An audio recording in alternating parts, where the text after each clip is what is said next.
Yo, welcome to the BYB Podcast. Assessment of the Backyard, boys. And it's Friday night. Oh, what a night. And we're doing it. We're having it. Honky's excited. He's already fired up. What you got going on there, buddy? Well, hello, my Negroes. Nice to see you all once again. I got to tell you, I'm really excited about tonight's guest that we've got on. And I'm just looking forward to us having a good show. Again? What's her name? Dave Sarra. Yingui? Dave Sarra. Oh, yeah. Yeah. There you go. Look at her go. Nice. Yeah, look at this guy. We love having Yingui on here, fixing his camera within the first minute of the podcast. Totally not distracting or anything, Yingui. Yep. Jesus, buddy. What's going on here, man? Yeah, I like to wait until everything is on, and then I like to get things, straightened out, because before the show is boring. It's nice to have everybody kind of get an inside view of how Yingui works. And now everything's ready to go, and I'm signing off. So get an inside view. Head over. Jesus, Yingui. Now he's off screen. Jesus, he's really fucking up. Oh man, I swear, buddy. Yingui, I like your shirt, man. Big Justin Timberland. Yes, I love Justin Timberland. He's the best. Justin Timberland. Oh, yep. Shit. You don't know what you just said. Damn. I go to see him in concert all the time. Yeah. Tabernac, as they say. As he would probably say, because he's a freaking Canadian. Yes, welcome everybody in the chat. Glad to see everybody here. Of course, it is Valentine's Day, so happy VD to all of you folks out there. I hope you get VD tonight. It is the night to celebrate VD indeed. We had VD on Wednesday. I guess we could start off with that. Apologizing for our failure to keep ski mask on the straight and narrow. And we mean straight and narrow. We mean we didn't want him to show his dong on screen. Red Rocket. Red Rocket. Red Rocket. Indeed. The great and powerful Ski Mask decided to pull out his dong on the show on Wednesday. So it is cleaned up. It has been edited out, and it's back up on the video section of our channel. So indeed, if you want to go back and see that episode, minus the dong, you're more than welcome to go check that shit out, man. Absolutely. Indeed. But before we go any further, welcome to the stage, Mr. Jim Grindle. You got a little bit of echo. I'm on the wrong mic. Thank you for telling me. At least finally I'm on a professional podcast. Out of every other show I go on, when this happens, they're like, "You're doing a bit, Jim. You're doing a bit." No. Hello. Guess you're doing a bit still. No. How about now? Am I good now? Perfect. There we go. Beautiful. All right, we got it. That's excellent audio. Welcome, Jim. Of course, he's celebrating getting VD himself today on the great VD Day. VD Day, isn't that's kind of that's a little extra. I guess it doesn't need the extra day on top of Valentine's Day, because it's already a day in and of itself. But yeah, welcome, Jim, to the program. Good to see you, man. Oh, thank you. It is an absolute honor. But Derek, it's Valentine's Day, not whatever that Hindu day is. What's going on over there? Oh, yeah. So I was going to reach down and grab something off the ground, and apparently the shelf was right there too. And I whacked myself. So yeah, it does look like I just want to be a virgin forever. It's kind of a weird day to celebrate virginity is Valentine's Day.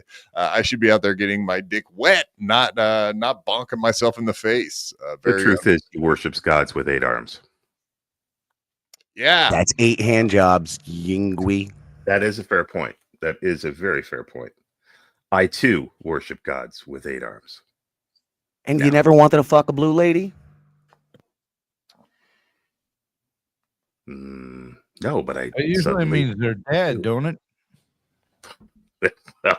Yeah, usually. Or an octopi. Nothing. Octopi, octopus.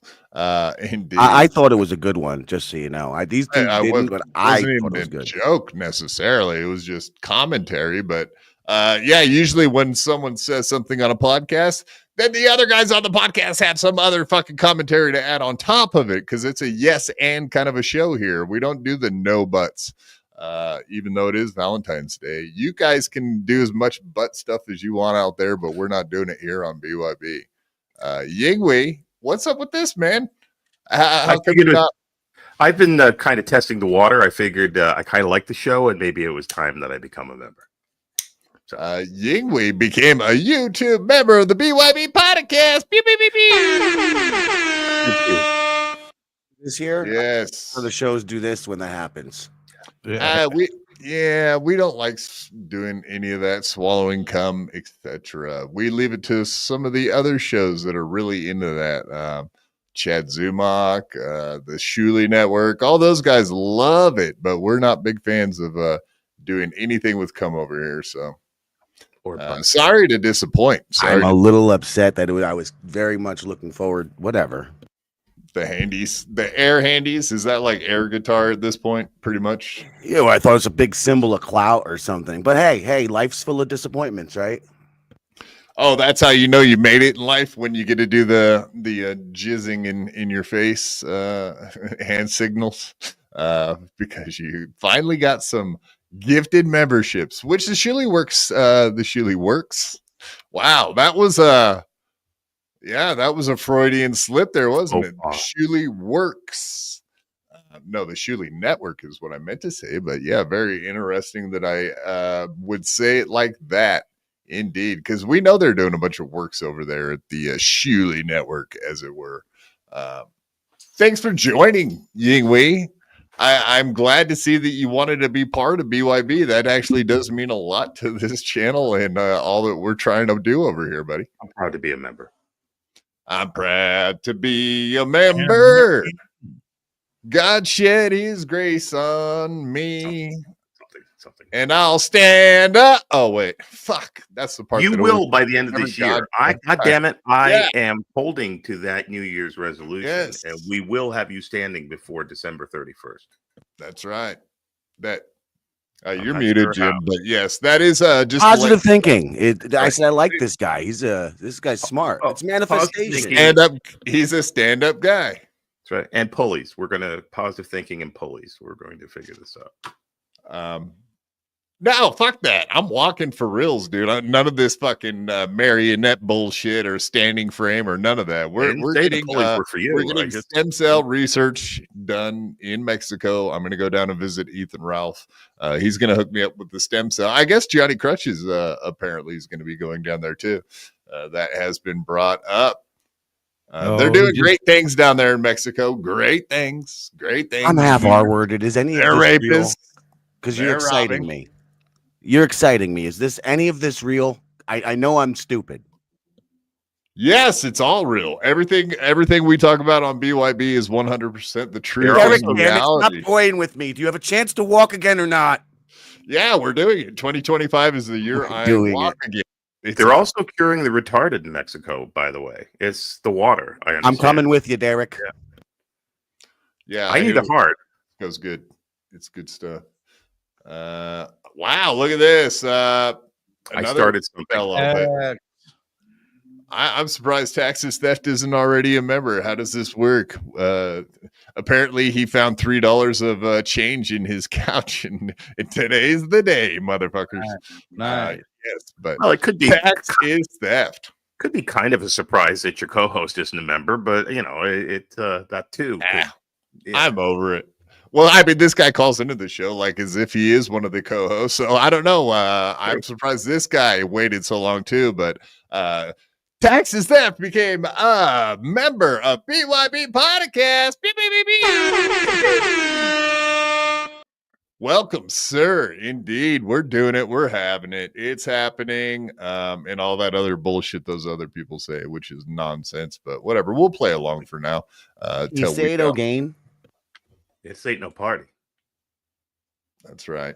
Taxes theft, as everybody knows, is the alternate Quadfather voice that does call into shows as Quadfather, trying to get me in trouble. I don't appreciate that part very much, but I do appreciate him becoming a member of BYB. So thank you, sir. Also, I would like to mention we still are doing our membership drive for the month of February. And hopefully that helps propel me into being able to walk again. So maybe there's something, maybe those things can go hand in hand. We'll be walking as soon as you guys give us more memberships. So yeah. As you guys know, pinned to the top of the chat is all of our links. As always, the link for the super tip system, of course, supertip.gg/BYB, motherfuckers. If you want to give a voice or a text tip, always appreciate everything you guys do. Give. We're getting a phone call right now. We better check in. We got a phone call. Who could this possibly be now? Who could it be now? Go for BYB. Hey, Quad. It's Quad. And also I have here with me a special guest. Hello, Quad. It's the Belly Monster. Oh, yes. Oh, no. no. We love the Biggie Monster over here at BYB because you know what? We're hitting goals and smashing holes. That's how we do. Get that money in for Quad. BYB Podcast. Hell. Yeah, we love the goal here almost as much as Still Toe. So absolutely. Let's do it. Don't we, Quad? We love it more. The one thing you're not going to like, though, is we do not eat jizz or any other foul fluids at the BYB podcast. I don't know if that's going to be a problem for us here. That would be a problem for the Belly Monster because the Belly Monster does not like jizz eaters. Well, fair enough. Well, thanks for checking in with us. We're going to be making fun of Still Toe, Aaron Imholt. I hope you stick around and watch some of that. Do you have any final commentary on Still Toe and Aaron, the real Biggie Monster, the real life Biggie Monster? Do I have any commentary? Yeah, I do. I have a lot of commentary, but you don't want to hear it. You got a whole inner monologue. Sorry, Quad. Yeah, I don't know. Yeah. I'm going back and forth. Never break character. Never break character. It's always fun, though, when I do. All right. Thanks for checking in. Have a good one. I am afraid of the Biggie Monster. I'm sorry. I didn't know if you were scared of the Biggie Monster or if you were just flat out like annoyed by his voice. I couldn't. The other quad confuses me. Biggie Monster scares the fuck out of me. Oh yeah. Begging Monster should absolutely scare everybody because begging is horrible. Speaking of begging, everybody go buy membership for BYB Podcast. And if you don't do that, like I said, the link is pinned at the top of the chat for buying a membership or gifting membership. So if you want to help us out in the month of February, hit that goal of a shitload of memberships. Is Mr. Grindle now on the far side of the planet, or I think he's in VHS land. I was too bright. You guys all got this dark motif. I'm all bright. I was sticking out like a sore thumb. I'm here on like one of the most popular podcasts in the entire dabbleverse. I'm with the cool kids. I want to look good. I don't want to stick out like a sore thumb. I was getting very self-conscious. Most of the bitches do hang here. I mean, did you say Wu-Tang is for the children? Wu-Tang's for the kids.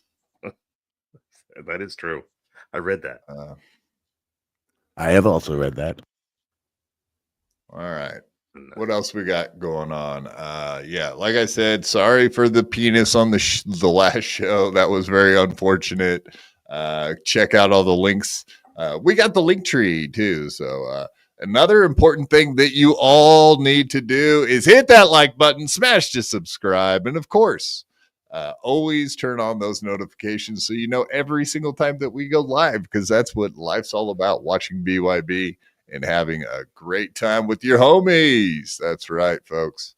We're doing it. Jim Grindle. We have not been on a podcast together in quite some time. So I feel like we should tell everybody out there that whatever. I had some issues with maybe Luca the Bind and some other folks. But yeah, so we have not been doing podcasts together for over a couple of years now. So, but no beef. We just, just didn't like the same things. But that Luca the Bind, definitely, I agree with you there. He is a little jerk of a man. Right. Yeah, he's been trolling me, trying to mess with me, and trying to own me necessarily. But well, he's kind of held everybody into different camps. So, like I said, I see Gino and I saw you in a voice chat today, and I popped in there just to say hi, see what was going on. And about the second that I popped in there, Gino ran away, but he left us two there just to hang out and have a little bit of a conversation. And it was just like old times. And I said, hey, why don't you pop on the show? And here you are. Boom. Been watching. And I said, yeah, I would love to come on and talk some real bad things about Luca the fucking Bind. No, thank goodness for Gino bringing us together again. Once again. Gino was right. Gino's always right. Gino always was right. He's always bringing people together, except for himself and maybe Pat Dixon and Ray DeVito. Other than that, things like that. I was just gonna say maybe we can bring him together. Help him get his shit together, because boy, oh boy, is it sad where that man has gone to. But respect for the fallen, I guess. I do agree. I mean, he's kind of in an unforced error situation. Obviously, everywhere he's gotten to this point, he has gotten there all on his own. Nobody gets any credit for where he's at. No one. I'm not going to say blame, but being over there on Rumble by his own damn lonesome is something else. Because we've always been fans of Gino Bisconte. Yeah. And he had YouTube, Derek. He could have really stepped up. He had YouTube. With all that monetization, he blew it. It's sad. I feel very bad for him. How about Pat Dixon and Cardiff Electric? I mean, well, let's go down the list of people that are on Rumble only now, and it is very unfortunate. Well, I don't know. Last time I talked to Pat Dixon, he told me he was dead. So I guess I'm breaking the news here, everyone. Pat Dixon is dead. You didn't fall for that, did you? Well, he said it. Listen. Fair point. If he said it, then it's got to be true. You got to do something to make me distrust you. I don't just come in without trust. I like to give people the trust up front. Then you fuck me over and lie, and boom, we lose the trust. And I'm like the good guy. It's a little manipulation. Yeah, that makes sense. Yeah, I was watching Gino's stream from today, but he actually has had some good guests on lately. He actually got Danny Polachuk. I'm a big fan of Danny Polachuk and Ryan Long. Boys Cast. What's the other one? The Bathhouse that he does with Ray DeVito. Everyone trolls him over there when he goes to the Stand in New York City every Tuesday, or one Tuesday a month, I should say. Let's not get too far ahead of ourselves. Ray is not doing every week at the Stand, but yeah, it was good to see Danny on with him. I actually have a clip of that. You guys want to check out a clip of Gino Bisconte with Danny Polachuk, and I did send in a super chat or a rant, I guess is what they call them over there on Rumble. Oh, people watch Rumble? Believe it or not, they do. It's true. They do that. That's good. Yeah, because I guess this is a non sequitur. There's nothing to build off of besides just watching this clip.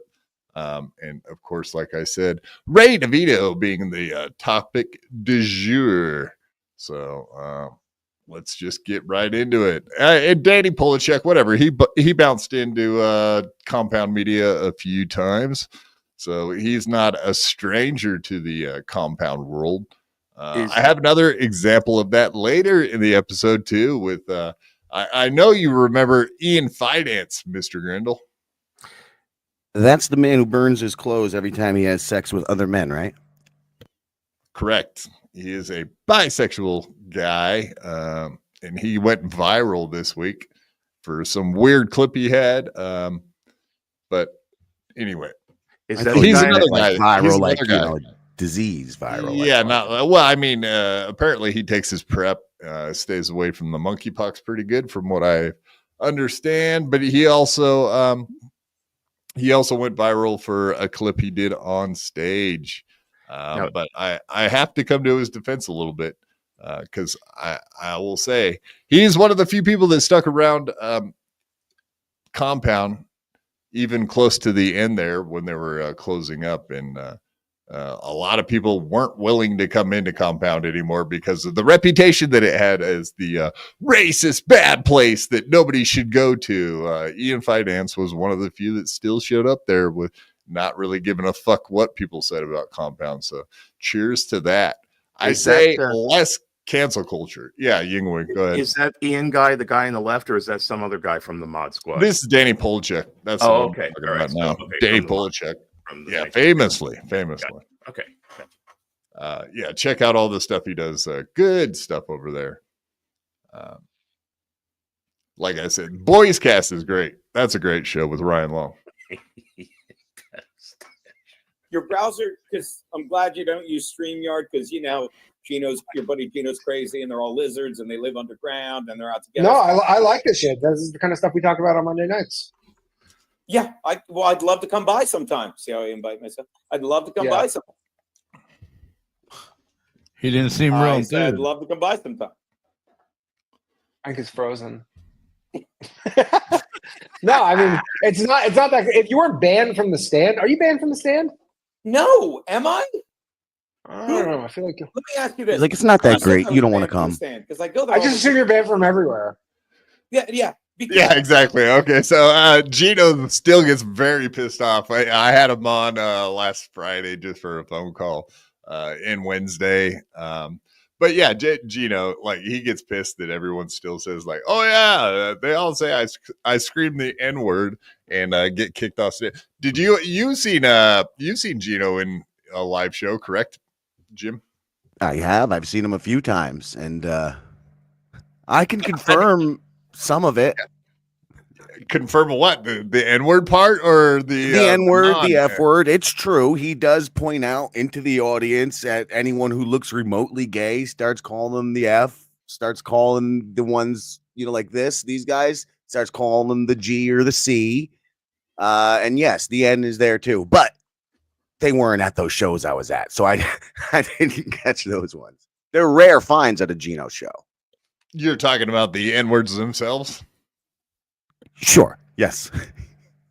In for the sake of this, yes. Okay. In the sake of the bit, I mean, we could always just call them. I don't know. We could say they're that. What was the old word? Like itchy sweaters. That was another one. Yes, itchy sweaters. Indeed. That was cute. See, racism can be cute. Sure. Yeah, cute, fun. Always funny. You just got to make family it cute. For the entire family. Indeed. DeVito's insane, and I don't know what he's telling. Oh yeah, that's the problem. Yeah, because me and Ray do a show on Tuesday, first Tuesday of the month at the stand. Okay, so I'll be there, but I don't understand. You understand, like Ray? Maybe you're not banned for this. Like Ray's insane. Like it's like I've done. Is Kevin Brennan watching right now? I don't think so. He's mad. Are you on good terms with him? Yeah, I'm over all of these. I can't follow this. The dabbleverse is very difficult to keep track of. Yeah, and the fact the dabbleverse. Oh, I mean, I'm not. I honestly, all I know about is in the stuff that just pops up in my For You feed on Twitter. Well, yeah, you're busy being successful and co-hosting Boys Cast with Ryan Long and touring. You're in Vancouver coming up, correct? Yeah, this weekend. Or next weekend, sorry. You want to do Ray's like, do you want to take over for Ray Goots? And you're like, I'm not doing anything, but I'd love to be on the thing, right? Yeah, I was like, I'll do a spot, and then I make the poster, so that's my contribution. Yeah, but I don't know. Like half my shit online is me doing shit at the stand. Like my reels from the stand, Kevin Brennan, the roast of Kevin Brennan at the stand, and then one day I was because Yeah, I mean, that's maybe the last big thing that Kevin Brennan ever did was go to the stand and do that roast of himself. Because as we famously know, Jim, he did not show up to Gino Bisconte's roast, but we do remember he did send in some of the jokes. I think Jim Stansel read them, and that was actually the funniest set, was just Jim Stansel reading the roast of Gino Bisconte, of course. But yeah, so another person that is kind of relative to the dabbleverse, close to it, Danny Polachek.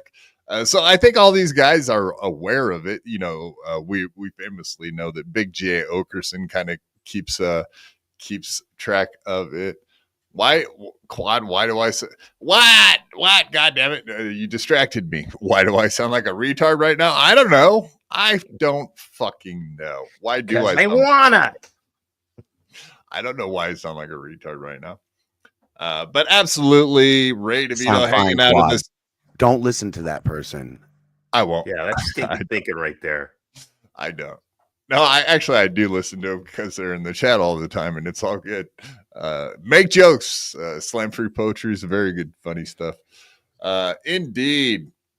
Yeah, Ray DeVito does that show once a month at the stand. I know Jim Stansel and Gino went and watched him one time. I don't know why Gino would think he's banned from the stand, considering that he actually goes there and hangs out. That doesn't make any sense. But yeah, I mean, Gino's passed it a few places, right? Like the Grizzly Pear, and I don't know, like the little tiny places.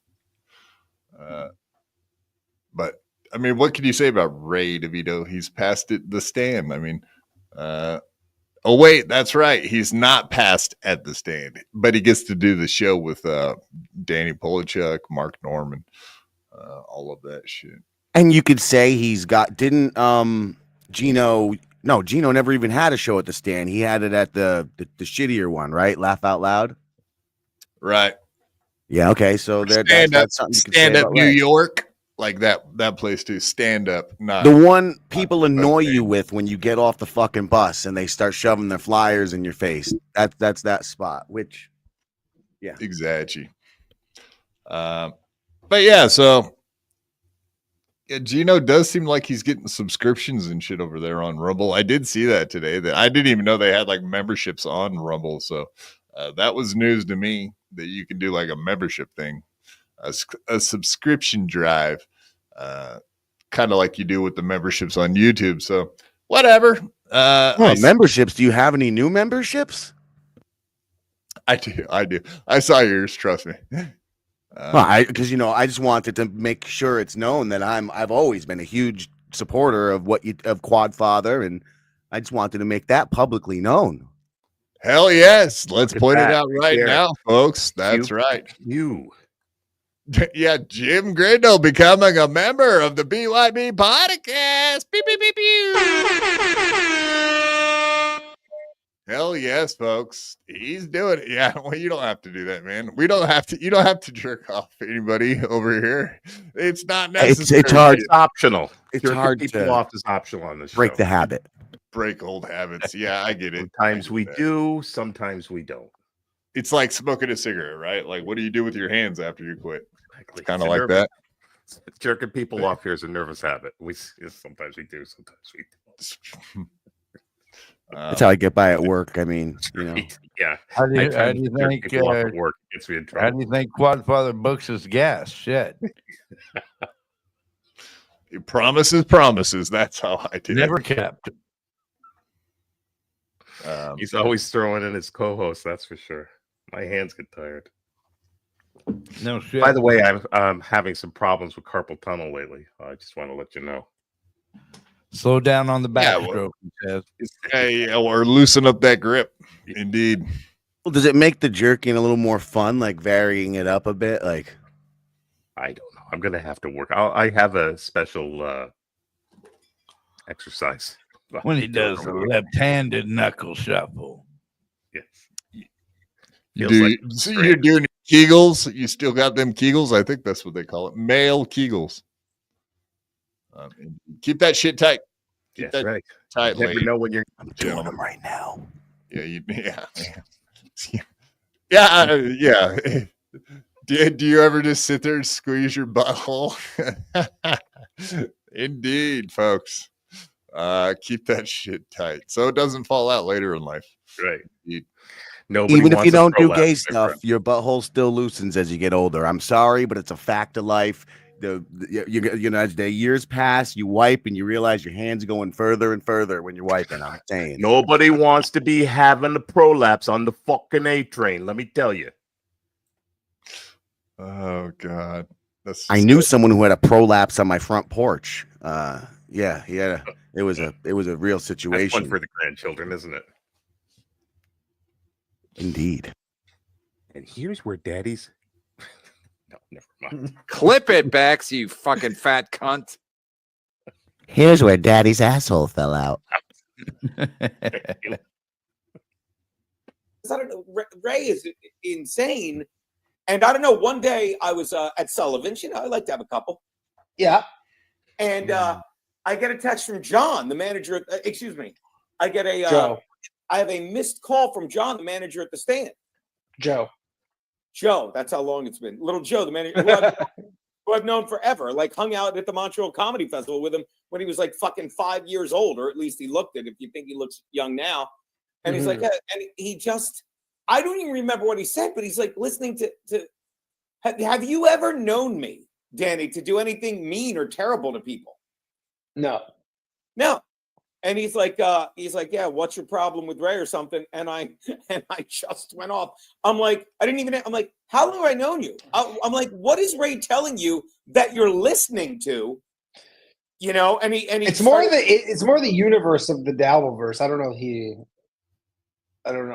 maybe just that whole dabbleverse thing. And I get tagged all the time in this crazy guy who makes these documentaries about Ray that they're like hours long. And hours long. I like Ray, by the way. I have no problem with Ray. There's a $2 Rumble rant from fucking if you don't mind, or you can just tell him to go fuck himself. Yeah, go ahead. He was talking about Franklin Sheckler, wasn't he? This is Yeah, which is kind of funny because I had sent in like a $2. He probably read it. Maybe that's why it popped in his head because he knew it was coming anyway. But I did send in that Rumble rant just to get his attention because indeed Ray DeVito goes around telling people all over the place that indeed Danny Polachuk told him that he should sue Franklin Sheckler, that anybody that's clipping his content he should absolutely go after legally or like try to get their content struck on YouTube or like, you know what I mean? Just in general, fucking cancel culture bullshit. Yeah, I just thought it was a very relevant question to ask Polachuk since he was on a podcast that nobody was really watching, which is crazy because it's Danny Polachuk. Gino had like 70 some live viewers, but on Rumble, as we all know, that translate to like 15 people. So literally there was probably 15 people watching. So I knew I had a good shot at getting his attention and getting this question answered to see if Ray DeVito is full of shit. Because I mean, there's so many examples of this in the past. Indeed. Yeah. Do you guys remember when he said that Joe List told him that he should embrace the Raytards, calling his fans the Raytards? Like that was his entire thing. He was all butthurt about selling the t-shirts and was pissed off that everybody wanted to sell the Raytard t-shirts at the Shuley Network. And he was like, no, we can't do that. We got to take the shirts down. I can't sell shirts that say Raytard. And then all of a sudden, Joe List told him that he should embrace that and go with it. And then the next day after that, he was totally fine with it and ready to rock and roll and sell Raytard t-shirts. So we know that he does take advice from other comedians that he looks up to or whatever, his betters. I mean, those guys were all famous and passed everywhere. Unlike Ray, who's an open micer, right, Dave? That's right. I got to do a quick flyby here. I just wanted to say, since you brought up Joe List, I actually did hear, and I told Gino today, I texted him, I said, Actually, the reason why you're banned at the stand is because you were recording Mark Norman and Joe List. And apparently, from what I heard, a little birdie told me that Norman complained. And then Gino called me today and he goes, that makes so much sense, actually. Well, I guess I gotta apologize to Ray DeVito. And it's funny because he did the exact same thing that he said he would in this video, which is, well, when it's my fault, I just go, oh, it's my fault. But when I'm right, I let you know I'm right. But so Gino was right. I just want to put that out there. The universe provides. Yeah, exactly. If you put it out there, then it'll come back to you like a butterfly or whatever the hell. Whatever. Dip your toes in the river of an nigwity and an nigwity, something like that. I don't remember. There's lots of things, but yeah, you had it right. You had it right. Nigwity. All right. No, that's a lack of black people. I think is what that is. You go into like Palm Beach in Florida, and this place is iniquity. That's there's all just all it white. Sounds funnier when other people say it than when I say it myself. It doesn't sound funny when I say it, but when you say it, it's hilarious. I love it. Keep saying that. Keep it up. I mean, no offense to Yingui, but I personally liked it better when you said it, Derek. But that's my personal taste. It's okay. It's okay. I'm not offended. It's the voice. It's the voice. I got a wonderful voice for saying that word. And Iniquity. No, that was a Riley Martin. I'm sorry. Iniquity. Yeah. I have enough people out there trying to impersonate the Quad Father. Come on, man. And I just talked about myself in the third person. That's even cooler, man. That's remarkably cool. What will the Quad say next? Stay tuned for more enigmas. All right. So here we go. BYB Podcast. He'll read it, I think. See, the guy's name is Franklin Sheckler. Am I correct? Yeah, that's the one. Yeah. Well, Danny, did you tell Ray DeVito to sue Franklin Sheckler and Clippers? Because I'm Jewish? What's that? Is it because I'm Jewish? You think I'd tell Ray to sue somebody? I didn't know this was an anti-Semitic podcast. I thought it was just racist. And by the way, good to see you on here with Gino. Yeah, like the Sheckler guy. The Sheckler guy is. This is another thing. I said we're not going to talk about Ray, and I apologize to you for even going down that line. Did you tell him to sue him? No. Yeah, but in your defense, even if you did, and I'm like, let me rephrase it so I'm not insulting you. It wouldn't surprise me if you did, because again, you're a normal person living his fucking life, and it's like to listen to Ray tell it. I'm sure it sounds like.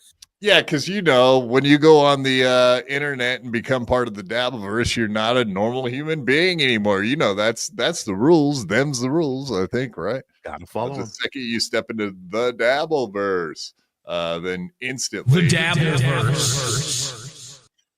Indeed. It is what it is, folks.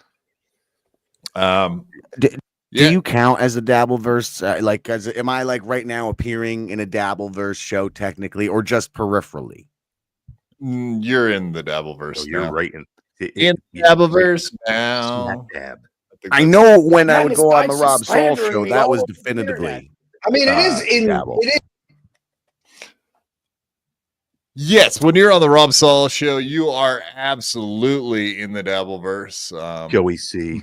No doubt about it. Oh, Joey is a definite dabble. Yeah, I wasn't sure there either. Borderline. It is deranged behavior what this guy is doing. They're all. All right. So anyway, I did actually want to play more of that. I don't know why I cut away from it. I figured we could just point out the fact just instantly that going after Clippers, is there a limit to the amount of abuse you should be able to take from a Clipper, or is it I don't understand. So Ray has always claimed in the past that he's going to get kicked out of gigs and people fuck with him in real life over the fact that this is my life. That the Clippers are making those videos, that somehow those videos get sent to places he's going to do gigs, and then he gets kicked off of the shows because the Franklin Sheckler videos say like, oh, he's a pedo and all that kind of shit. So he says he's lost work from it. should that matter at all that people are flipping him and people are, I highly doubt it's Franklin Sheckler sending in the videos to his gigs. Well, I don't know. What do you guys think on all that shit? That goddamn Dr. Chow. Obviously, we're pro Clipper over here at BYB, but I don't. How far is there a limit to the kind of clipping they should do? If it's legal on YouTube, that's good enough, right? Well, does Sheckler hate him, or is he just busting his balls? Like, listen to Ray tell it. Well, because that is an important question there. Like, if you really want to burn a person, well, that's your fucking intent. Right. Then that governs your rules. You know what I'm saying? But doing it, then you want to play fair, there's another set of rules. Yeah. Oh, well, I mean, so you're saying intent matters. The fact that he's actually trying to ruin him is talk about other Clippers like Doom. I don't see Doom going out and trying to ruin people's lives, but if Franklin Sheckler, not according to Aaron Imholt. Aaron for the most part. And we actually have like clips of Aaron we'll probably end up getting into later in the show, but indeed he's really annoyed by Doom. Aaron's trying to blame.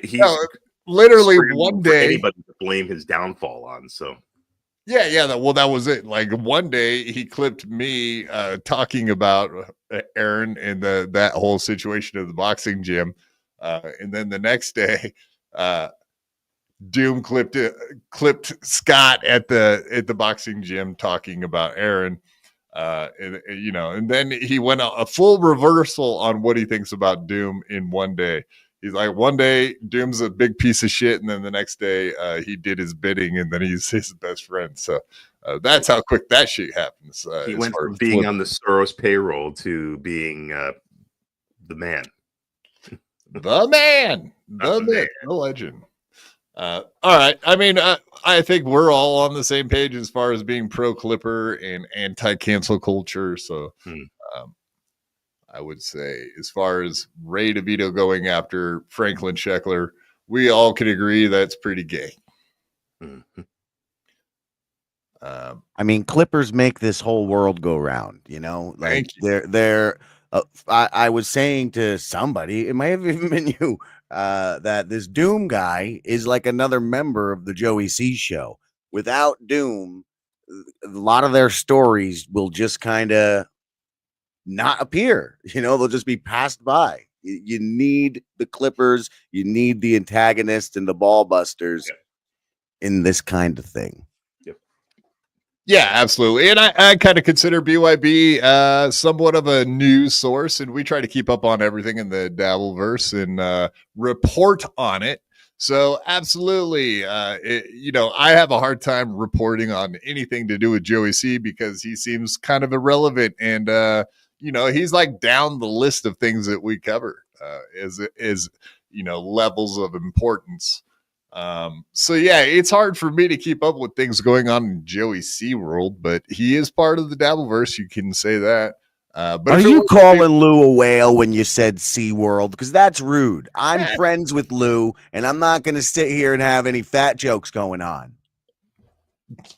I don't think that was it. Very rude, Derek. He's a monster. So he calls could swallow an entire human live. He's the monster. Let's get it straight though. That's DUH monster, right? Exactly. But yeah, we're all pro Clipper over here, and we would not know anything about Joey C if it weren't for the Clippers, because you can't actually go over and watch a Joey C show unless someone clips it for you and takes the good 5 minutes out of the entire show and puts it up so you can watch it in little chunks. So thank you, Doom, for doing the Lord's work so we can easily digest some of these shitty shows. Not like this one. Yeah, 2 thumbs up. Jim says 2 thumbs up. Yo.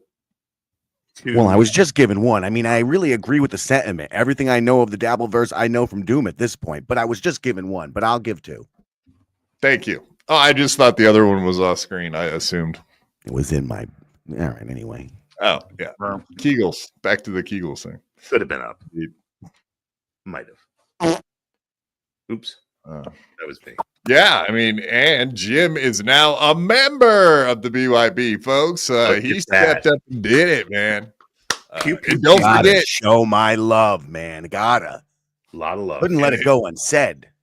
Hell yes. As everyone knows, we're doing the membership drive for the month of February, just to be total grifters and baggy monsters. We're the baggy monsters now, the real ones. I'm sure it sounds like, yeah, and this guy's just slandering me all over the internet. I mean, it is borderline. Actually, it's not even borderline. It is deranged behavior what this guy is doing. They're all deranged. I know they are all deranged. And fucking Ray's a professional victim, so people like Gino's John, deranged. Joe. I mean, Ray gets it pretty bad. Ray's like, I don't. I mean, it's just the nature of that world, I guess. This whole dabbleverse thing, but I'm like, Ray's not deserving of this. Ray literally told everyone I screamed the N-word at a show and got it shut down. And anybody here have any news to that effect? Oh, Jim. Hey, Jim, you're here. Yeah, what were you saying about Gino on stage? What does he do? Oh, he absolutely does that. And am I wrong? Because a lot of the shit he's saying he doesn't do, it's all over in Hot Water itself. But wasn't there even audio of this tennis court event that he got shut down? Am I wrong? I've never seen audio of it. I'm not sure if there is audio of it. I would think it would be out there more prevalent if there was. I've heard all the stories from many, many different people. I've heard it from people who were there for sure. Yeah, definitely. And I think a lot of the people that say he doesn't say the N-word on stage are just kind of covering for him.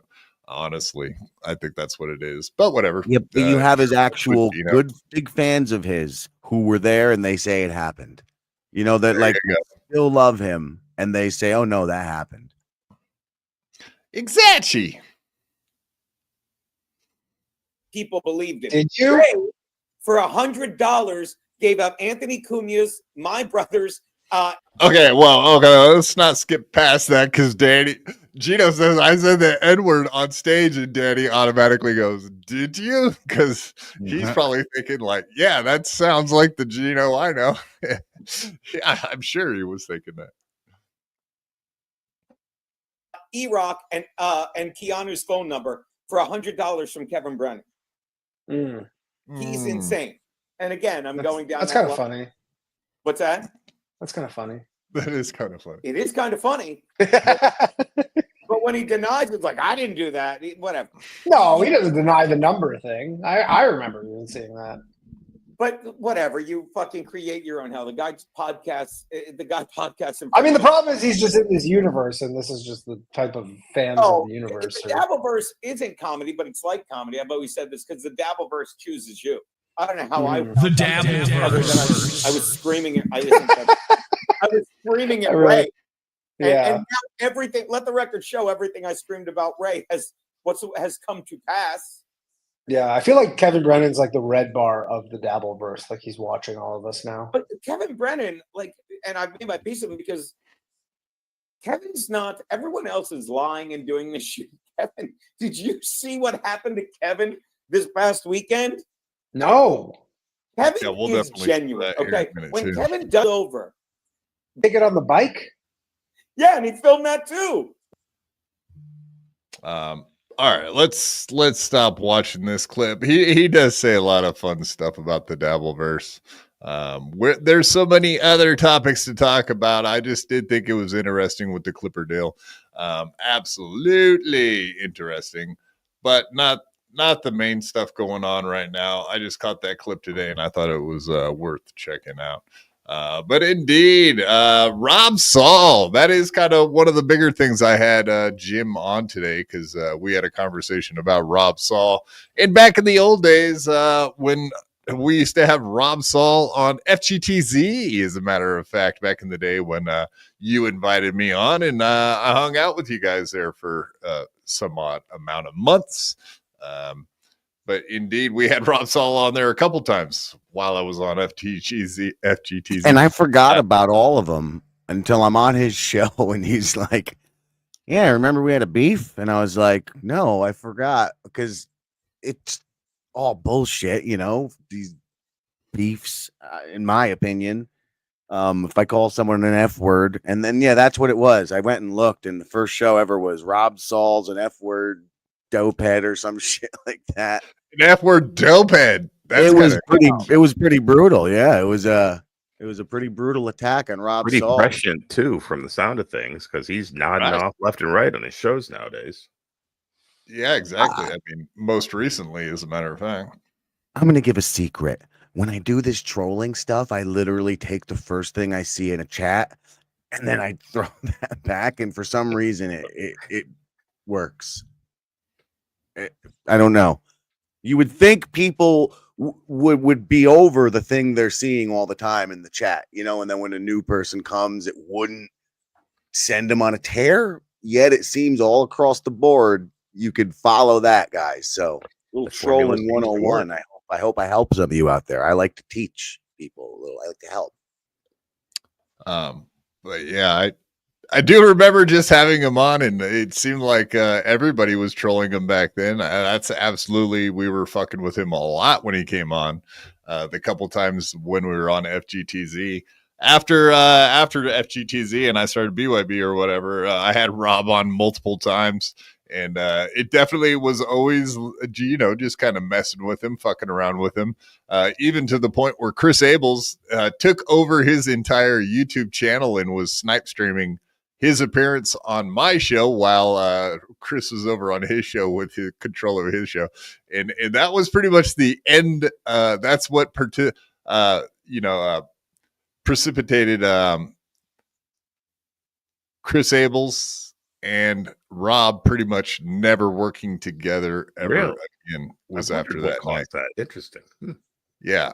And that was the breakup of Levy Land, as a matter of fact. That's what caused the breakup of Levy Land. So it's all your fault, is what you're saying. Not necessarily. Chris and Rob never really got along, as the famously known. I mean, that was going on for months. It was a matter of time before it exploded, and it just happened to be when he came on my show. So, but it was kind of funny that that's what caused it. That happened, and then the next day they did another show together on Levy Land, and that was the breakup. One show later. So good shit. Now look at Chris Abels, man. He was on the Shuley Network for a minute there doing his drinking show. Now seems fairly irrelevant. He's over there doing shows by himself with no viewers. It's kind of weird to see. But that's where that whole buying views thing came up. Yeah, Mr. Grindle, you remember all that shit. Oh, I remember well. You know, I don't want to toot my own horn, but I believe I was the very first long prior saying Abels was buying views. Back in the FTZ days. You were definitely correct. Yeah. Hey, what can I say, guys? I've considered it, okay? I researched it. Okay, I wanted to be a fancy boy. I looked into buying views, found out it's a very bad idea, and of course didn't want to do it because, you know, it's apparently useless to you anyway. So I knew a little about. I kind of know the pattern because I wanted to be a snake. It just turns out it wasn't for me. I'm not against it, by the way. It's like putting money in a tip jar. Why are you gonna? Hey, every famous person, their PR department pays 15 grand, something like that, to boost their social media to start it. So why am I going to hate on a little guy for doing it? I'm going to hate on the liar for acting like there's somebody special. And you're just a douchebag now. You know, you bought your views. But well, the plan too is once the views are bought and the dust settles, that it takes off and continues. It doesn't just drop to zero and the person falls into obscurity, never to be heard from again. And that's unfortunately where these people end up most of the time when it happens here. You don't have the content to back it up. That's what they do say. If you're going to do it, make sure, because you are getting eyeballs. It's real eyeballs. You're buying real humans to look at your stuff. Keep them. If you can get them to stay, then it was a worthy investment. Muttering J, who the fuck is Miss Grindle? Hey, whoa, that's misgendering. That's illegal, I think. She has a hell of a beard, that's for sure. I'm not offended actually, because that's part of why I've been gone from the internet for a while. I am in the midst of transitioning. This is my final phase. Congratulations. I just He's need a a little writer and longer a on the hand, and I'll podcaster. be full lady. What was that? I apologize. No, I was just telling him he's a writer and a podcaster. That's who Mr. Grindle is. Excuse me. Yeah, you may have seen him on the Rob Saul show, muttering Jay. You probably did watch Rob Saul when he was on there. Yeah, he jerks dogs off. It's fun. I was the fluffer. So it was a low point in my career, but I am trying to sell my work. I should have known better. He's got a bunch of pores over there. They can't afford this. It's $29.99.99 on Amazon, Barnes and Noble. You can get your copy if you can afford it. You get a ticket to hell too. Prime real estate. It's pretty serious shit. But you know, I did take the job as the fluffer over there. I do feel a little bad, but I think it's morally okay because I didn't finish it. But you fluffed. And you know, what are your pronouns, by the way? I don't want to be offensive. Yum. Okay. Yum. Daddy. How do you follow that up? I can't. That daddy. You did what you. Hoya. Hoya. That's I how like you Letty more and more all the time. I know. I don't know why you would get excited to see those clips. We're animals. We're animals. Really? Like, toss me up against the wall, toss me on the bed. Go. Let's fucking do this, dude. I don't have an erection. No, but you fluff dogs. I mean, that's understandable. That's who PTSD. incited. That's who like incited the erection. No. Stop it, Yingui. You know who the fluffer of dogs is. His name is Rob Saul. That's what we're talking about. But Mr. And Grindle, I'm sorry, to be clear, because I wasn't saying I was erect from fluffing the dogs. I was saying I'm not erect from listening to that lady saying those dirty things and making those noises. Right. On Valentine's Day, no less. Indeed. I would never rewind that. Watch it over and over and over till you finish. Indeed. But I do have the timestamp, and I will send it to you in private chat. Well, that's kind of weird because you sent me a ski mask dick pic yesterday. So I don't know. Is that from your personal Rolodex of photos? Red Rocket had to show that, and I had to time stamp it and share it with the world. So yes. Yeah, like I said, I apologize for that on YouTube, folks. But of course, you can always go watch it on Rumble. It's still there. Dong's out. Dong. What does he say? Like balls summer, something like that. Show your balls. Oh, I thought you said Banzai. Rumble encourages and in many cases will not air your features on their platform unless you hang dong. So Dong. That show will be there for all eternity for you to watch. Hang dong? I remember that song. Hang dong. 80s. We're gonna hang dong tonight. Indeed. Everybody hang dong tonight. Yeah, Rob Saul, the dog jerker.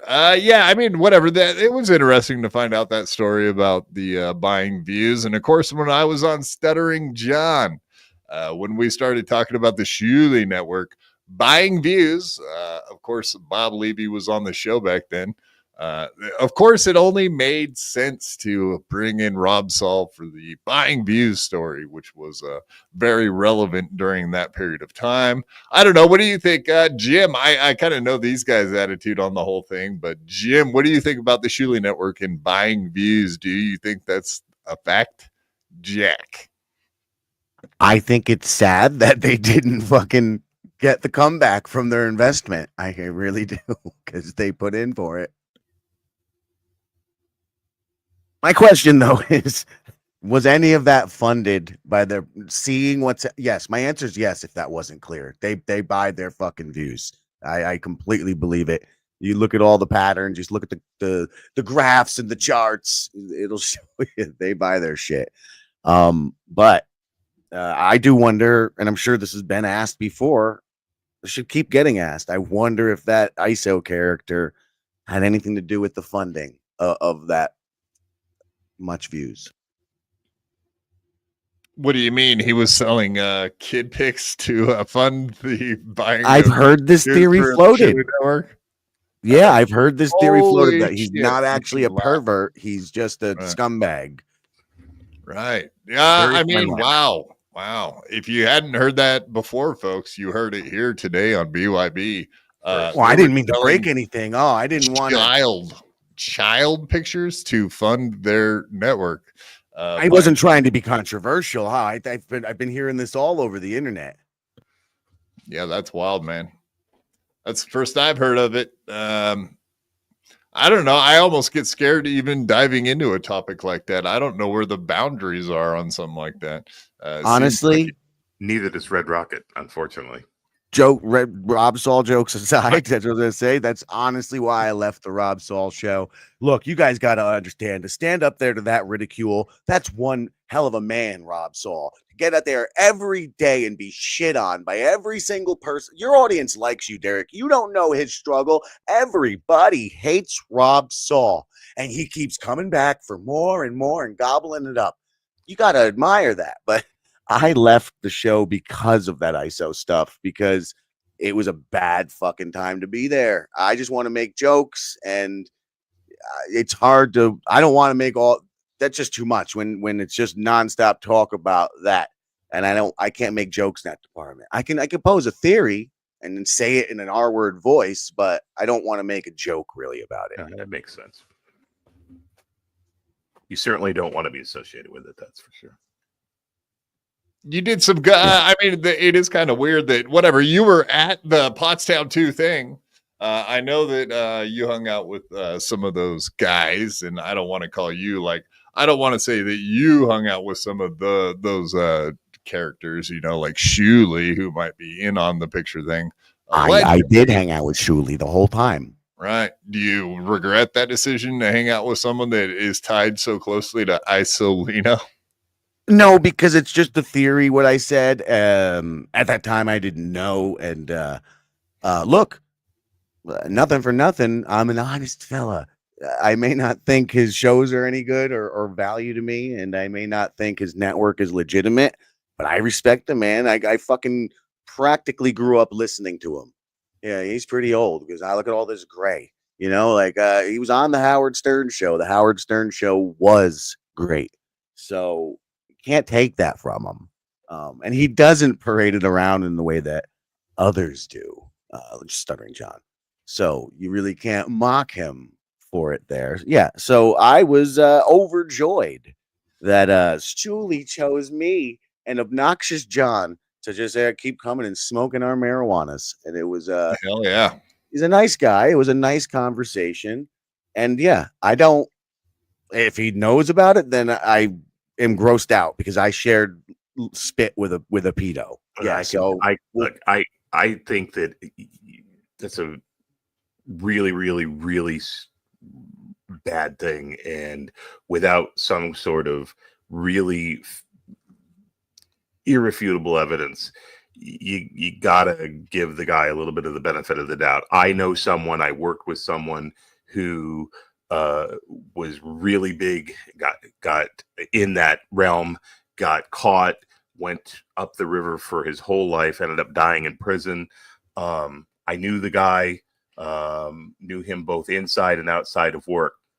I had no idea that this guy was involved in that. None of us who were friends of his outside of work that worked with him inside of work had any idea what was going on with him. I mean, we were absolutely, he was a weirdo, but not in that regard at all. And could have knocked us over with a feather when we found out what was up with the dude. So, I mean, I mean, look, if Shuley was involved in any of this stuff in any way, he should be sharing a jail cell with that fucker. But I would want to see some physical evidence first, because yeah, for sure, it's a big that's a big deal. First, no gusto. No, we're moving on from the CP. I apologize. You brought up Rob Saul, which brought me back to my trauma of having to hear this ISO guy. So that's just the first place. Right. That was the ISO, and I agree with Yingui. Yingui, that's me. I know he's the guitar boy. But Rob Saul jerks off dogs, and Red Rocket. More important. That is the more important topic, indeed. I cannot confirm nor deny, as that would be incriminating. Of course. Yeah, I Well mean, played. you never got to see that in person, then, huh? You never caught him like backstage at a show, like fucking around with the dog, like a little handsy with the dog, maybe, because we've all seen the little puppy on Rob Saul's lap, but I haven't. I can't say I've specifically seen his little fingers on the dog's Red Rocket necessarily. He does tend to hang out in front of Taco Bell's a lot, which is weird. Because that dog's been dead for years. I would say that you did some of the best work he's ever had on that channel when you were at Pottstown. Indeed, that was good coverage, man. You did some good in the field. You were out there asking the important questions, like to Lucy Typebox. That was good shit, man. Yo, I didn't know her name was Lucy. Somebody said you need to talk to Lainey. If you go back and watch that, I swear to God, they were going like Lainey tight, something like that. And then I said Lucy Tightbox, and then they were all like, "Yup." I mean, I wasn't even drunk. I might have been a little stoned, but yeah, I thought up until I found out that's her name, I thought that was just something clever I had come up with on the spot. I'm like, Lainey Tightbox, no, Lucy. So I don't know is that like her real name's Lainey or something? And no, her real name's Lucy. She was married to a guy named John Kaylee. Kaylee's her real name. Kaylee. Okay, then maybe that's what they were saying. This is Kaylee. Yeah, probably. Tightbox. Her husband's name is John Tightbox. It's a really her show's called One Sober with Kaylee. So that's probably it. Indeed. But yeah, so you hadn't done any shows for a long time, and then all of a sudden you popped up on Rob Saul's live stream doing the on the street interviews. Man on the street. Well, I'm a huge Tell 'em Steve Dave fan, and I was very, very jealous and salty of that potato boy getting mentioned on Tell 'em Steve Dave. So when I heard Brian Johnson was going to be in my neighborhood, not too far away, I got in the car and just drove down there because I wanted to fucking meet the only guy I listened to the podcast of. It's really that. I went to go fanboy the guy known as Fanboy. So it had nothing to do with any of that. But on my way out the door, I saw this hat and I was like, oh, maybe I'll grab the hat and like have a microphone and I'll do a Stuttering John, which nobody caught. And that upsets me. That none of these comedians, these so-called comedians, picked up the fact that I went to a Stuttering John related event doing a Stuttering John shitty interviewer bit. Like, not a single. Am I crazy? Am I thinking too deep into my own art?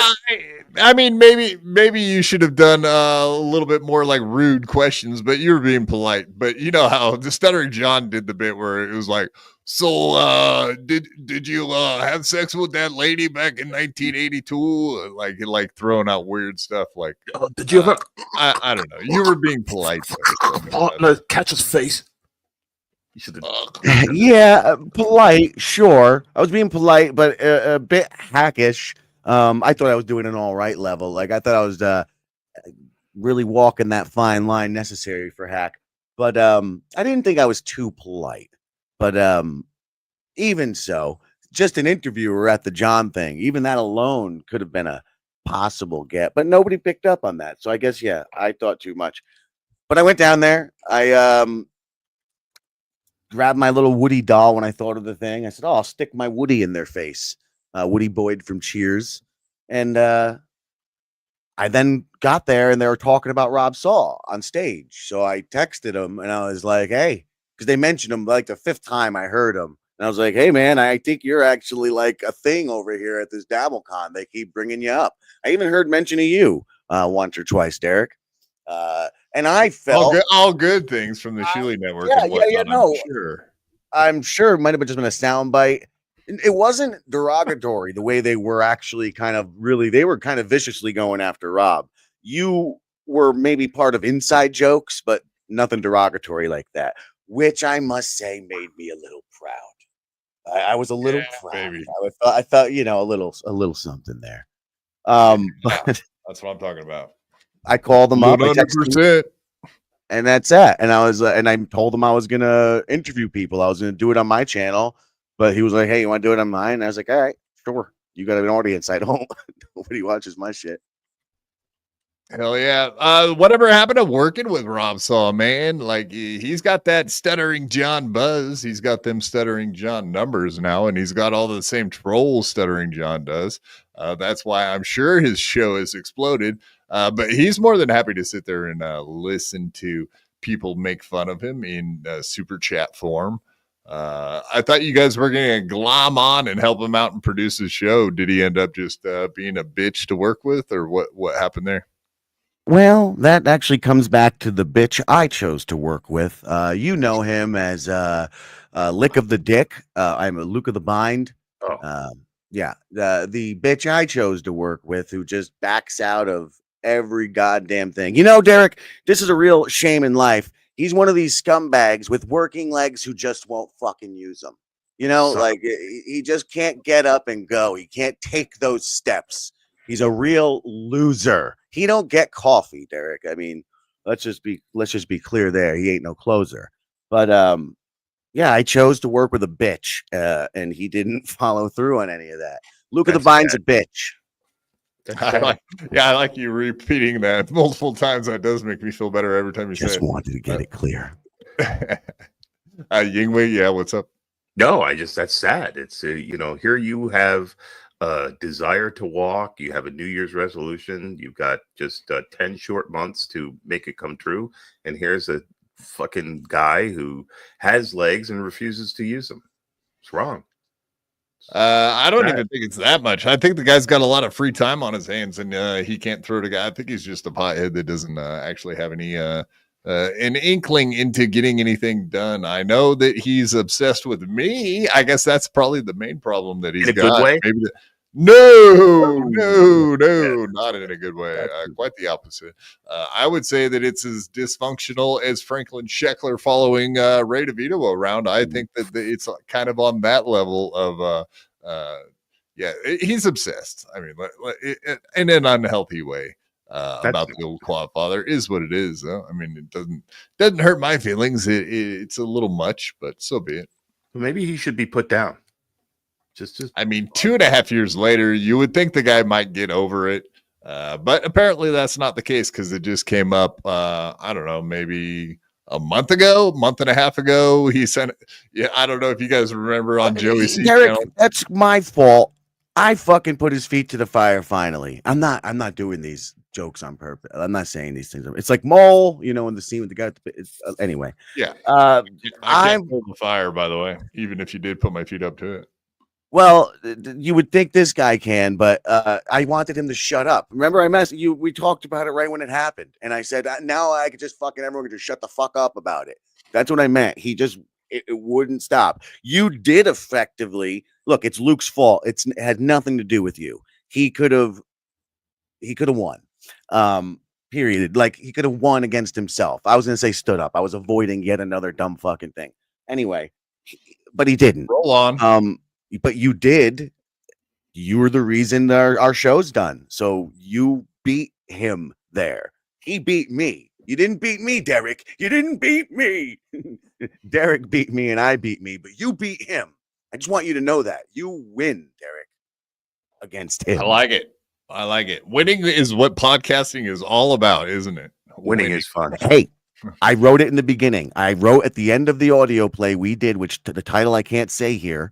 But you roll off in the end. You're the only survivor who rolls away into the sunset. I think the title has the N-word in it. It may close, perhaps. Indeed. But yeah, so that's the answer. That's the answer. That's what happened with producer Luke. He didn't show up. He got the position. He wants so desperately to be a part of the dabbleverse. You ever meet a person who just spends years wishing they could be a part of the dabbleverse? Because I didn't think it's possible that someone like that exists. But the dabbleverse will take anybody too. It's not very selective. Not Luke of the Bind. Apparently they don't want him because he's been trying and trying. But then I get him a position right there on the stage on the Rob Saul show. He can't follow through. I All he's make gotta a do is fucking jerk it off. movie for the guy and for our show. He can't follow through. He's just a ghost. All he wants to talk about is fucking Derek or the goddamn fucking dabbleverse. So I am a victim of the dabbleverse in the end. Yeah. I see you as a victim of this whole thing. Hey, thank you. I've felt you've seen me since I got here. I just wanted to say that I see you seeing me since I got here. Well, I see me seeing you, seeing me seeing you. So I think that I think we're on the same page. That's too many levels. I don't believe Timberland shirt's a little off page, okay. but other than that, yes, absolutely. Yeah. Well, I'm a big Justin Timberland fan. He was excellent in the North Side Stories. I'm really into his music. I like his shows. His concerts are excellent, especially when he plays with that girl. And I don't know, she looks like a big girl, but she sings good. Brittany. ACDC Grindle, take a shower. I can smell you here from Chicago. I can smell you here from Chicago. I am fresh. I smell like Dub, hypoallergenic, and my hair smells like cotton candy.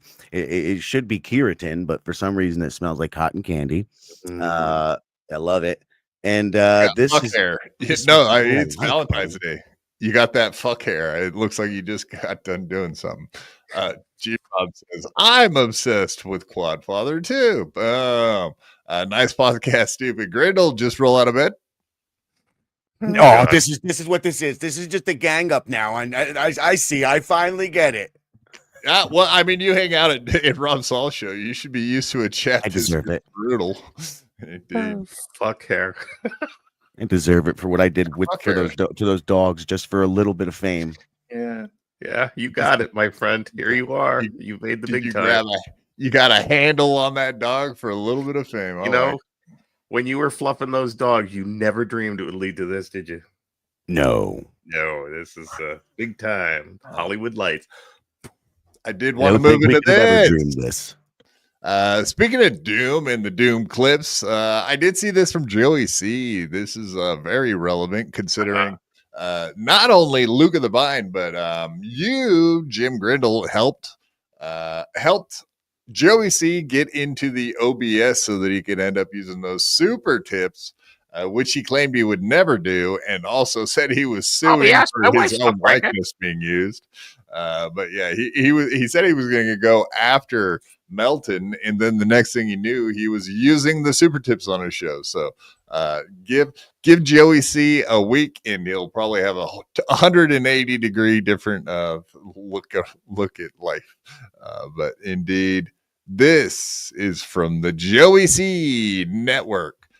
Like I said, we try not to watch a lot of their stuff, but this clip was kind of weird, and somebody over there named Lou the God, is it? I don't know this guy. Yeah, you're welcome, everybody. You're welcome. I mean, should we tell him, Derek, that look, I mean, it's my fault for a long time, but we can blame you too.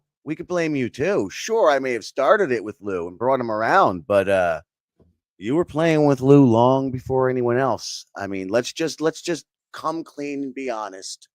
It's our fault Lou exists in this dabbleverse. Only guy in the dabbleverse that can open a tuna can without a can opener. We unleashed the monster. I like that one. The monster indeed. Yeah, good old Luis. Look at that. Chew off my can, Luis. Who's high pitch? And I can confirm that he does have no feet.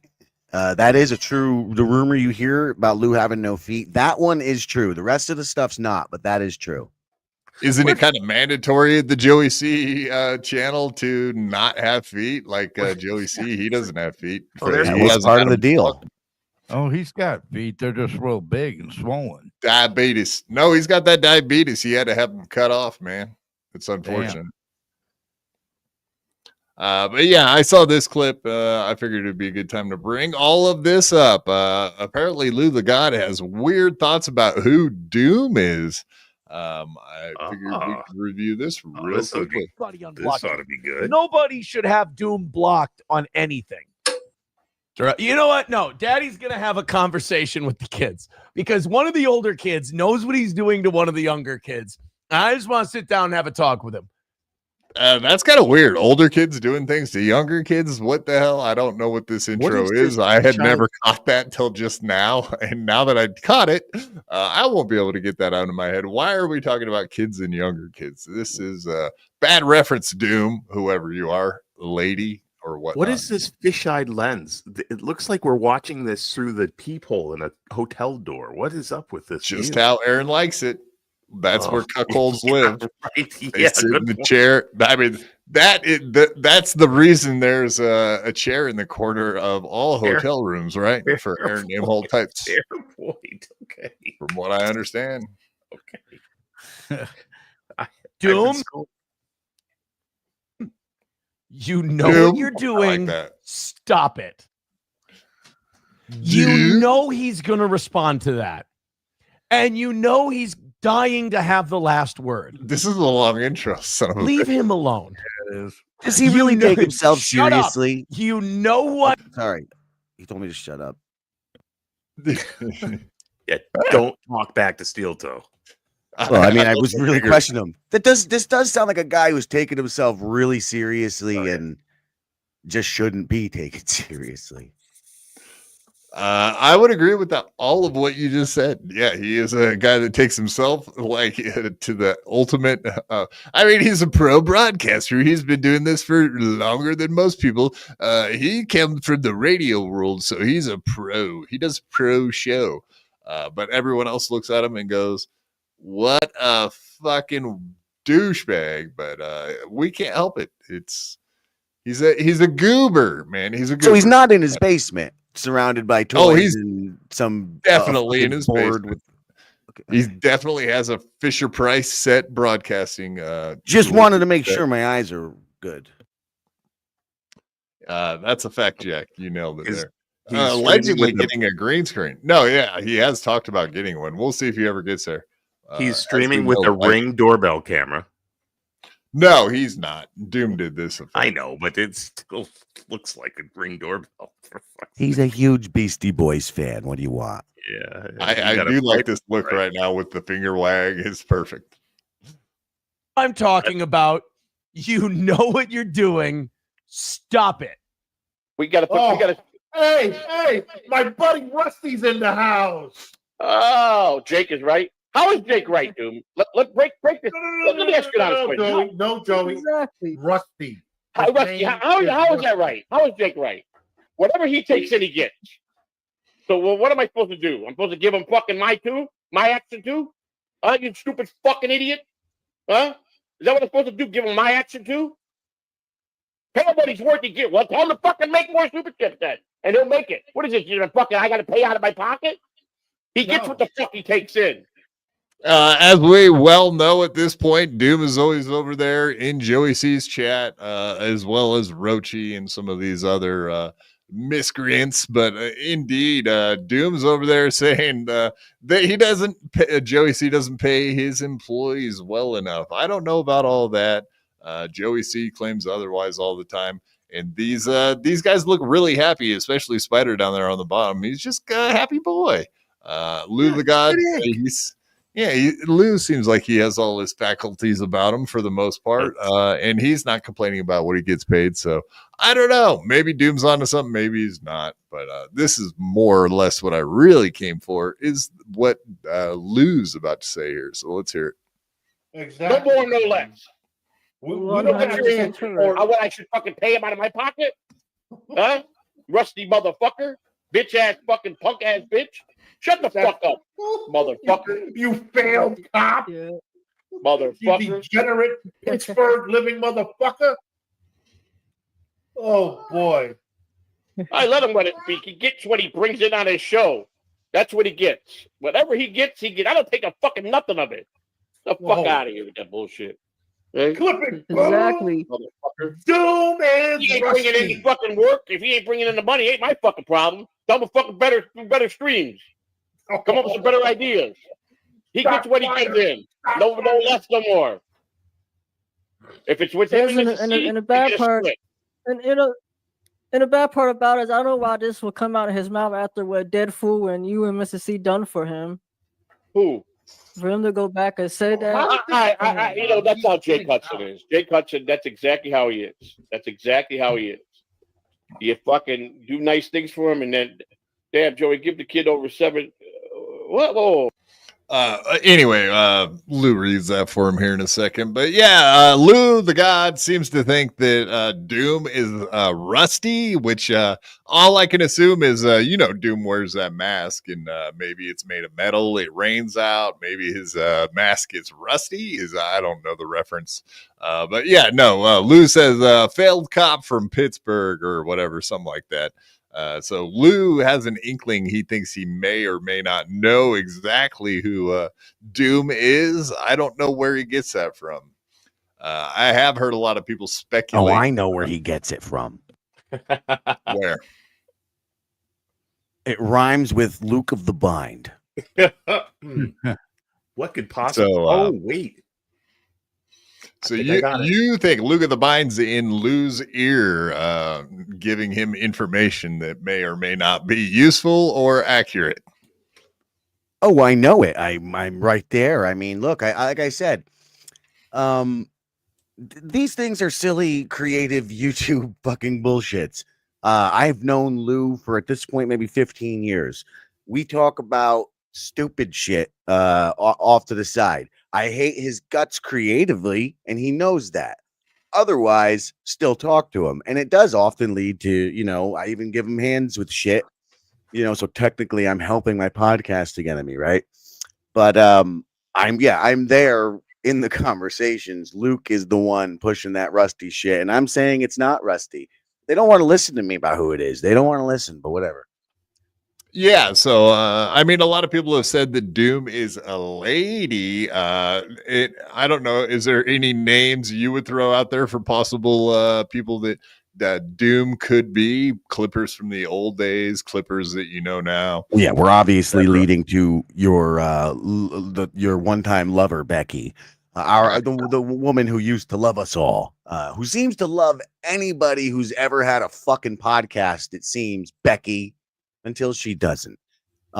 It's a great suspicion. And I even jokingly said it to her the other day that, hey, said it where Luke is. Hey, Luke and Lou are saying you're Doom. Or it was on Lou's show on the Joey C thing. He's saying you're Doom. She got very upset. So, it is possible, you guys. It is possible that Rebecca, the housewife, is playing everybody. It's very possible. If that's the game we're playing, just to say. Clip it, Bex, you fucking fat cunt. He stole that from me, Derek. You know that. You fucking know that. Kevin Brennan's clip it, you cunt, is a goddamn Jim Grindle thing because it comes from Gino saying clip it, Damien. Nobody cares, but go ahead. Damien coming on the show and us saying fucking we moved it to clip it, Becky. And then when she stopped clipping, getting angry, saying clip it, you cunt. And then that started really fucking spreading like wildfire. Just saying. So yeah, there's validity to the theories of it could be a woman. That's very warm and fuzzy. Yeah, and we all know that whatever. Kevin watches a lot more stuff than he would let on. So you know that he probably at some points definitely watched your show. So Kevin Brennan loves me for my show. You remember when he sexually assaulted me in Compound Media Studio? He knew who I was then. When he fucking came up to me. So you paint houses? How about you paint my throat with your cum? And then he pushed me to the wall and started kissing at me. That's what kissing sounds. Wow, that's a new one on me. Somebody needed his eyes poked out with a fork. Well, he needed a water. He just got done performing. He was a little dry-throated. Oh, but he would definitely knew of the Grindle then, and he 100% confirmed he knows and he takes. That's right. I'm saying it here. Grindle makes and Brennan takes. And is he gonna come? Yeah. Well, I did already. I was very honored, honestly. That means you're gay. Nah, I wasn't thinking about him like in that way. Ice-T is going to be going around telling everybody who's gay and who's not gay. Please. For fuck's sake. I will be seeing Body Count in October. Really? Yeah. What did you think of their Comfortably Numb? I don't think I've ever heard that, so I'm not sure. What? They just dropped Comfortably Numb. I'm pretty sure know that. with Maybe some that's why members they're on tour again. That's of Pink coincidental. Floyd. Yeah. No, I know Comfortably Numb, indeed. No, in I'm October, saying we'll with be going to the Aftershock Festival in Sacramento, and it's 4 days of nothing but heavy metal for the most part. So I can't wait. It's going to be awesome. All the bands you can think of will be there. Name it, they're there, except for Megadeth and Metallica, believe it or not. Pantera is going to be there, Slayer, you name it. Do you know the band Dream Theater? I know their shirts. Somewhat. I mean, even if I pulled that up, Jim, I can't show it on the show, man. I don't want to. I just put that there for your leisure for later, for your viewing pleasure. I will check it out. Absolutely. Thanks. All right, let's keep up on this clip here, but yeah. I really don't know where you got that from. Everybody, I guess, is just trying to take wild stabs at who possibly Doom could be. I know pretty much for sure that Lou the God is off of his rocker saying what he's saying about it being Rusty or anyone else by that name. Whoever he thinks. It could be Luke of the Bind. It could be Yagawe Malstein. My head is doom shaped. Look at me.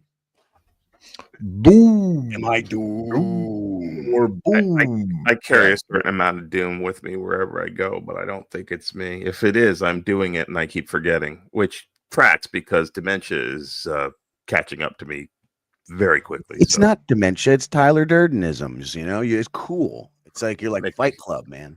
That makes me feel better, actually. Thank you. This episode has been very cathartic for me, Quad. Thank you for having me. Catharticism. We like it. We do that here. Indeed. Okay, so whatever. We're jumping around a little bit. I did want to get that out of the way that, very unlikely that Doom is known by any of us for the most part. It possibly could be, like you said, Becky or someone like that, but who knows at this point.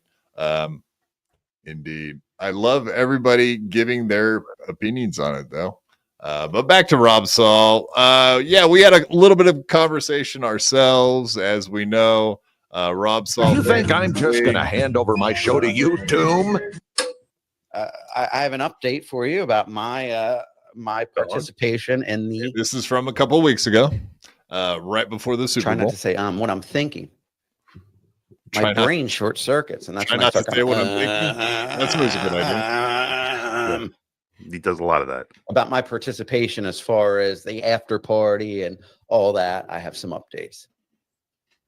All right. Well, the AC news is, and I am sorry to report to Ray and everybody, is that, as we know, I told you I am an on-call bartender.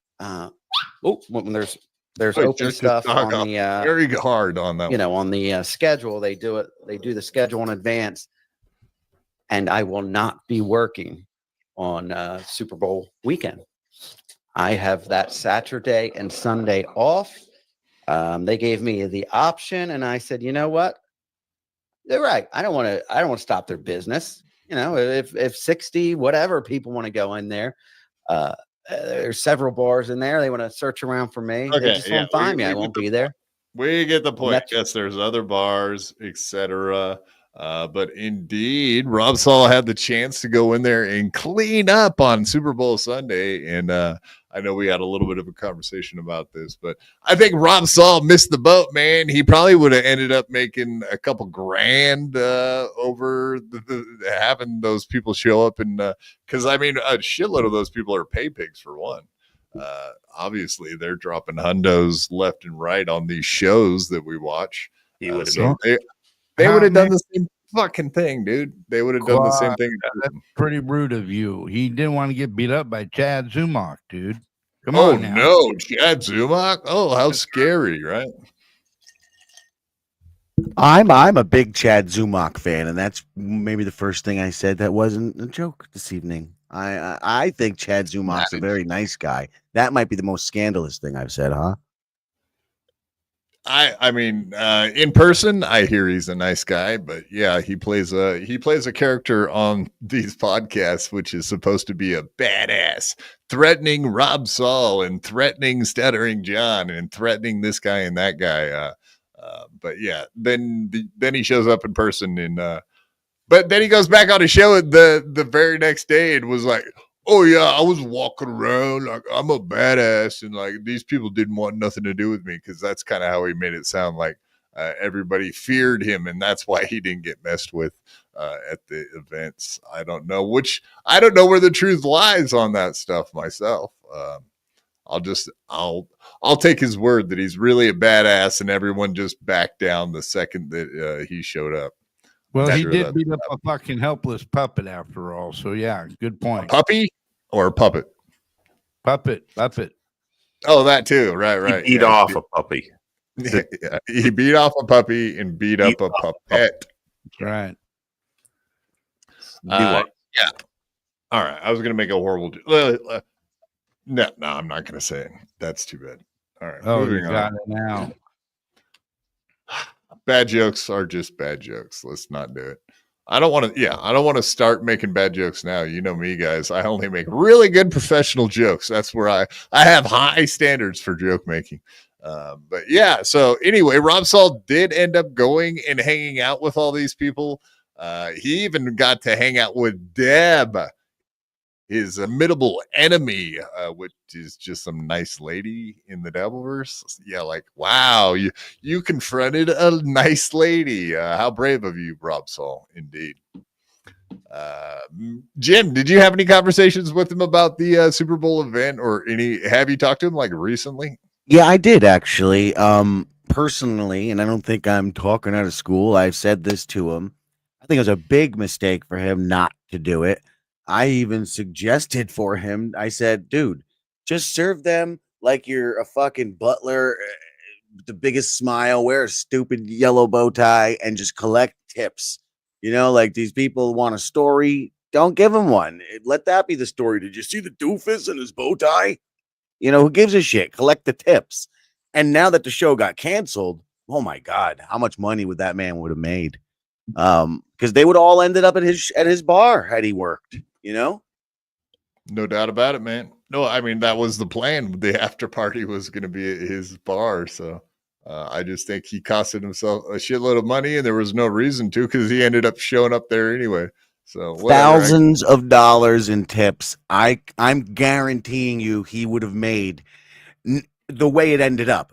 Maybe a little less originally, like $1,000 or something like that. To who knows? He would have made a lot of money. It probably would have been the best night ever for him. Yeah, but he would have. I think he'd have broke $2,000 since the show got canceled, because everyone would have just went there. Yeah.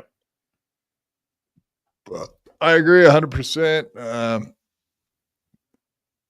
What's this? Make quad MLC again 2025. Oh, are you implying that I should go back on MLC? I like it, Viper. Of course I would go on there. I don't know what Kevin thinks of me at this point, because I've made one too many jokes about his family. Probably that would be my guess. So that ship's probably sailed, but so be it. Is what it is. You could stand proud. No. Yeah, I mean, if I walk again, maybe that would be the comeback story of the year, and then everybody would want me on their podcast if I was walking around, right? Maybe that's what'll happen. I'll be the darling of the dabbleverse. I would love to be a darling again for someone. Indeed, darling of the dabbleverse. Keep it slow.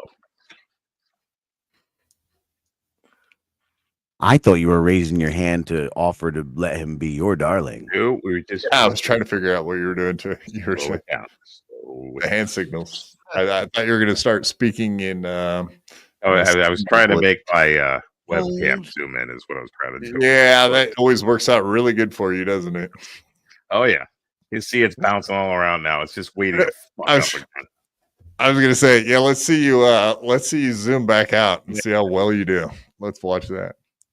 Yeah, let's see everything. Yeah, exactly. Every time that thing fucks you because it zooms all the way out. And all the way in, all the way out. There's no in between, no middle ground. Where I go. Either all hate or all love. Oh, now you look like a Muppet. Yeah. All right, let's. Anyway. Speaking, I mean, that's a great segue. Viper, is it? I meant to do that. Yes, sir. I wish. All right, yeah, that is what you're saying, Viper. Nice. All right. Back at it. Let's show old Kevin Brennan from his 4 tickets. I love this, man. This is fucking brutal. I don't know if you guys have seen this yet. But he got pulled over coming back from AC, and he got 4 tickets from 1 cop and 1 pullover. Let's break it down anyway. See what your guys' thoughts on this. But yeah, he really is a curmudgeon, man, from fucking with Carl's brother, Grant. Telling him he's not welcome. Not welcome. Go fuck yourself. You and your F slur brother. Apparently that's what he had to say to him. Pulled it down. He's like, not welcome. He went all the way with it. Or? Yeah. He went full no, not welcome. Full not welcome with the entire all 4 corners of that tattoo. Indeed. You gotta respect his commitment to the bit, at least. I guess. Absolutely.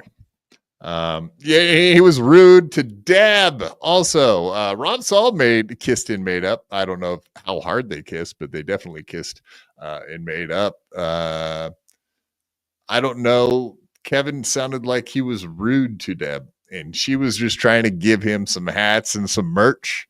And apparently he was like, "Nah, here, you take your hats back. I don't want your hats. No. Go fuck yourself. You're a bitch. Yeah. You stop. Wow. Yeah. Wow. No. Oh no. Take your hat back, bitch." But yeah, so he got pulled over on the whatever stupid turnpike, New Jersey turnpike, which I know Jim's been on that turnpike a couple times, probably. Oh yes. I mean, I'm more of a parkway guy, but you know, I've dabbled in the turnpike. Dabbling turnpikes. It's not Look, that joke killed in Jersey. That's all I'm saying. Anybody in the audience who's from Jersey, they're fucking dead. They love it. I was worried it was a slur of some kind. I wasn't. No, that's like a safe. That's a non-blue. Like they could tail that in the schools and stuff. That's a good joke. Cool. The Jersey state police are not people to fuck around with, and especially when you get down there, they don't want to be dealing with somebody like that's treating them like KB was. I mean, that was not smart. He's lucky he got away with only 4 tickets. He's lucky he didn't get tased, shot, or otherwise, or knocked around, or goddamn black man. That would happen to him. Well, probably would have. Oh yeah. They'd have tased him and shot him just for good measure. Suddenly, one of the officers' body cams would have accidentally fallen underneath one of the cars, and a beating would have commenced. Go ask Big Black. He'll tell you plenty about it. I think you guys are making up stories at this point. I don't know about all that. I don't know about that. You should see New Jersey, the Sopranos, and all those shows. They're not joking around. Those cops are not nice. If you piss them off, they're all guineas. They're all wops. There's a few gindaloons in the crowd, that's for sure. But they're just. Do you know my uncle? Yeah. Well, I'd be offended if I didn't find that word adorable. Ginzaloon. Ginzaloon. Yeah. I like it. It's my favorite word. Well, I know you're Italiano also there, right, Grindle? You're a spaghetti American, correct? That's correct. I'm a yes, sir, spaghetti American. See, that joke is a little different in its origin, I will say, but that is the censored version of it. Right. Well, and you're a cantaloupe. Yeah, look at that. But real quick though, back to the Ginzaloon. If they did that to the N-word, I think it'd be a lot less offensive. Put the aloon like at the end of it. I think they might feel the same way I feel when Yingui just said what he said. Like I was like, oh, that's so cute, Yingui. Yeah, well, Not you true, want to not just true, rub not my true, head. not true, not true. You talking about calling it, having Yeah. the police come over and saying, "What are you, a nigaloon?" That does That's sound right. kinda I cool, think actually, yeah. I think that would be totally acceptable. Oh, I think it would cause harmony. Like, how Fuck, could you what not do just you like think giggle? about nigaloon? I like that. You just giggle when you hear it.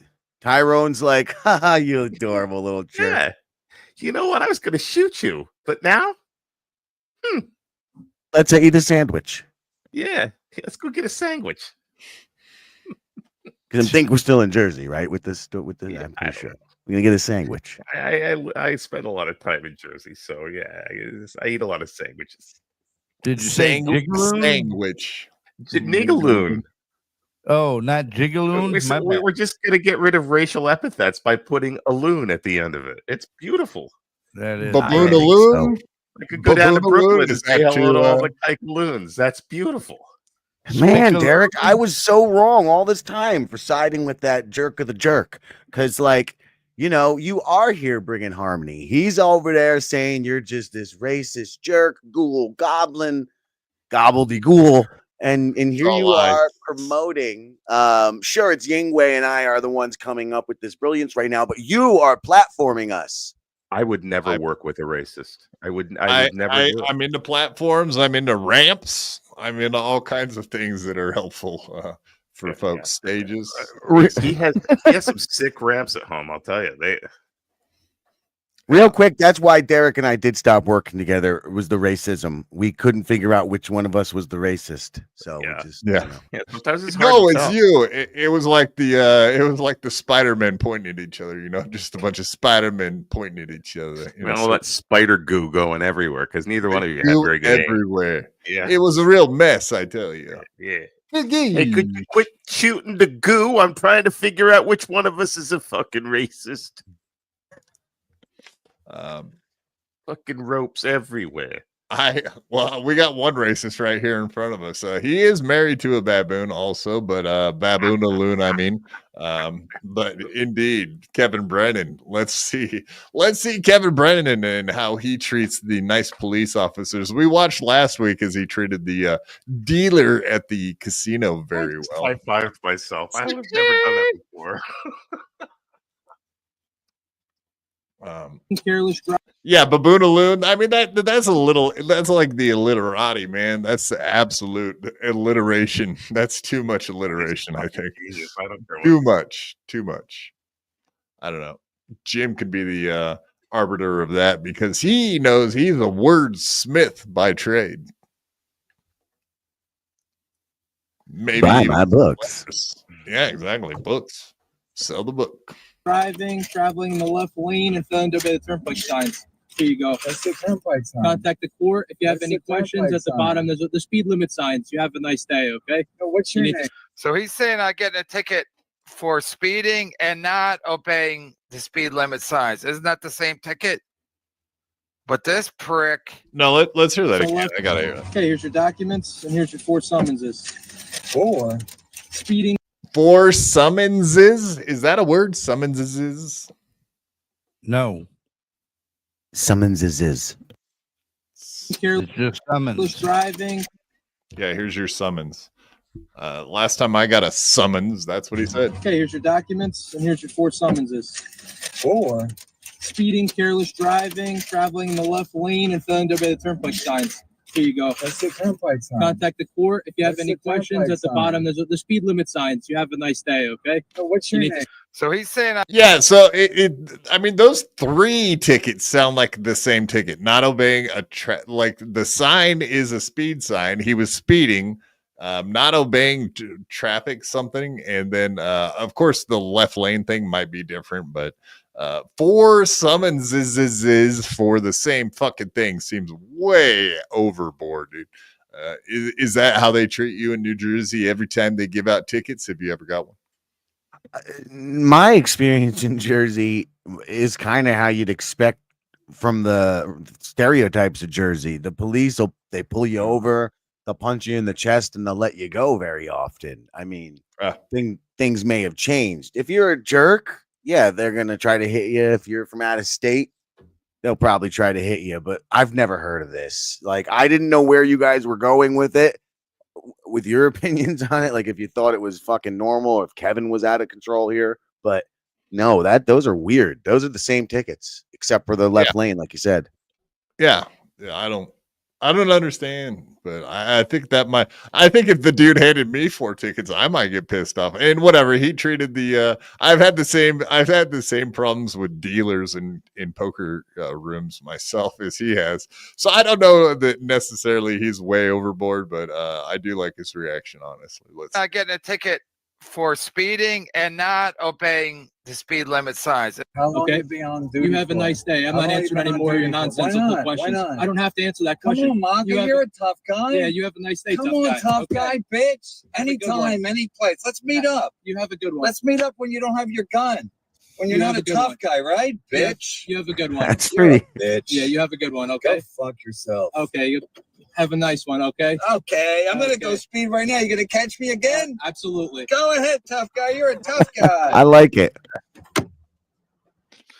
I mean, whatever. A lot of people have been saying his reaction is retarded and way over the top. I don't know. I kind of appreciate Kevin Brennan for being the old curmudgeon that he actually is. It's kind of funny. I agree that getting 4 tickets for speeding is way over the top. But he also knows that the cop is not going to box him. He's not going to fight him. You can say whatever you want to a cop to a point. You know what I mean? And yeah, they can't react like harshly. So therefore, Kevin Brennan's just flexing. And the reason he recorded it is probably to do exactly what he did and then show everyone what a tough guy he is. That's kind of what he did at the casino too. Same shit. I don't know if you saw that clip, Mr. Grindle. I did. The old casino one recently. No, nothing recent. I haven't seen any of his recent things. No. Yeah. But it was an extreme reaction. It's very funny. I didn't know what you said, that you could, again, like I said, they would punch you in the chest. Or if you talk back, then they would plant drugs on you. My experience with cops were fucking terrible growing up. So I thought it was just hilarious that he's taking such a risk with his life just for a click on YouTube. But if you're saying that you could talk like that to cops now, I'm not going to try it, but okay, that does make it less cool. Yeah, it does. Not quite. Yeah,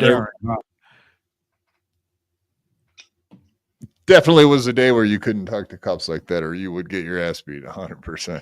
Well, he deserves to get his ass it. beat for talking like that, but in today's world, you can't, because beloved chatter, yeah, anyone can act that tough in 2025. I mean, it is kind of Kevin's persona, though. I mean, how many times he's tried to get into little conflicts with people at comedy clubs or whatever. I mean, he's famously had to defend himself from probably getting his ass whooped by quite a few people. Kevin Robinson, Jimmy Martinez, Bobby Kelly. I mean, there's a long Brian McCarthy. Fuck, he's almost got his ass whooped multiple times. So Bob Levy would have whooped his ass last year, or whatever. They would have had a scuffle of some sort. I don't know if you saw that footage from last year. Bob Levy throwing his drink on Kevin Brennan, Jim.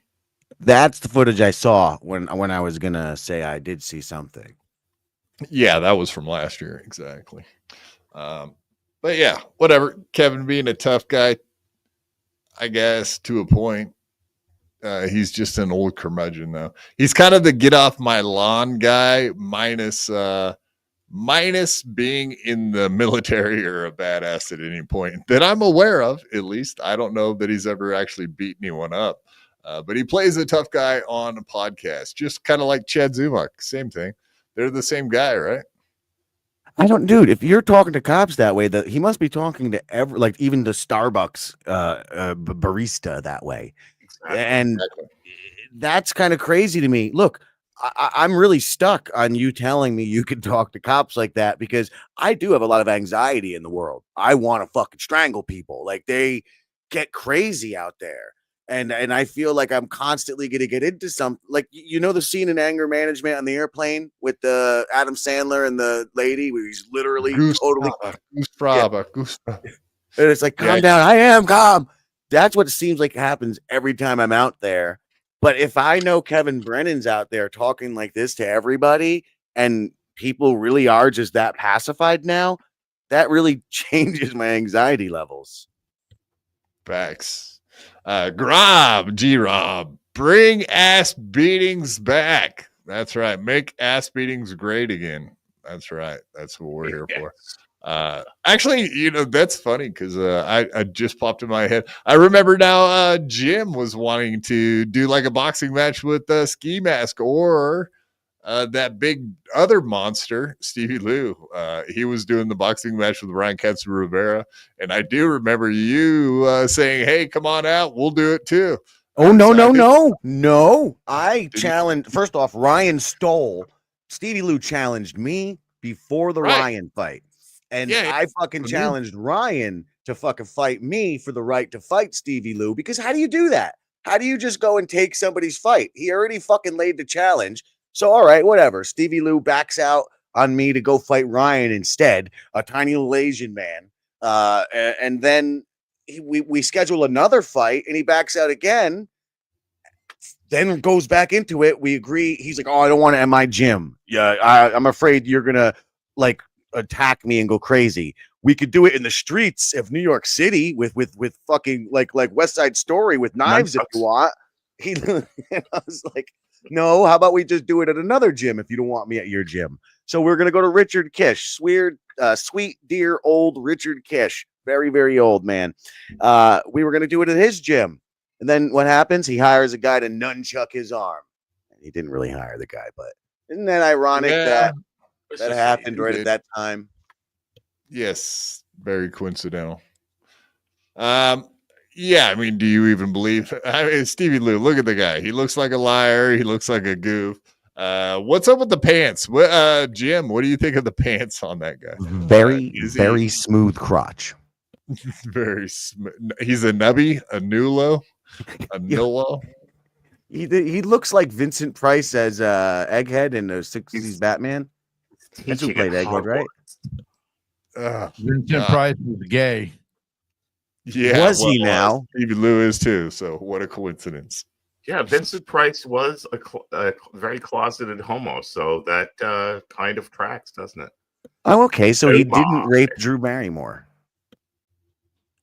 Ooh, Vincent Price. Vincent Price. No, Stevie Lou. Definitely. Yeah, Stevie Lou. Yeah, he did. Back when she was 8. Okay, let's change the subject now. Where are we getting out of here? Jesus comes alive. Yeah. Finally, I'm glad I didn't say any of that. No, I wanted to see Jim and Stevie Lou fight. Absolutely, that would have been amazing. And whatever. I trained. You were like, "Hey, let's box out in the street or whatever. Like, we'll do it anywhere. Go to a park with boxing gloves. Do it." But he wasn't about it. So I would say that Jim, you were willing to meet him. I would say you had the upper hand on that one for sure. I would say Steve Lou's an absolute bitch. I'm sorry. Derek, I'm the dabbleverse boxing champion. It's a fact because I'm undefeated and every contest that's come to me, they have backed out. So that makes me the champion, period. You should have a belt. I should. I mean, Stevie Lou won the only dabbleverse boxing fight. And he chickened out on me twice. So he was the champion technically, but now I am. So win by default. I think that's forfeit. What they say. Yeah, that's a forfeit. Happens in wrestling all the time. Sure. Life's short. You got to take what wins you can sometimes. I can't fight. A win is a win. When it comes to boxing, yeah, forfeit, right? Yeah, when it comes to boxing, I can't even put things in a box. So my skills are very, very low. So fighting is not for me. I don't, he probably would have won because I smoked too much and I can't, my stamina. I did the full bouts. Like I was doing training and I was able to hold out, but that's not being punched at the same time. You're falling for the bullshit from Big Hospital. You know, the truth is smoking makes you stronger and actually improves your lung capabilities. Don't believe what Big Hospital. Look, my father says this, and I'm being for real. He says smoking makes your lungs better.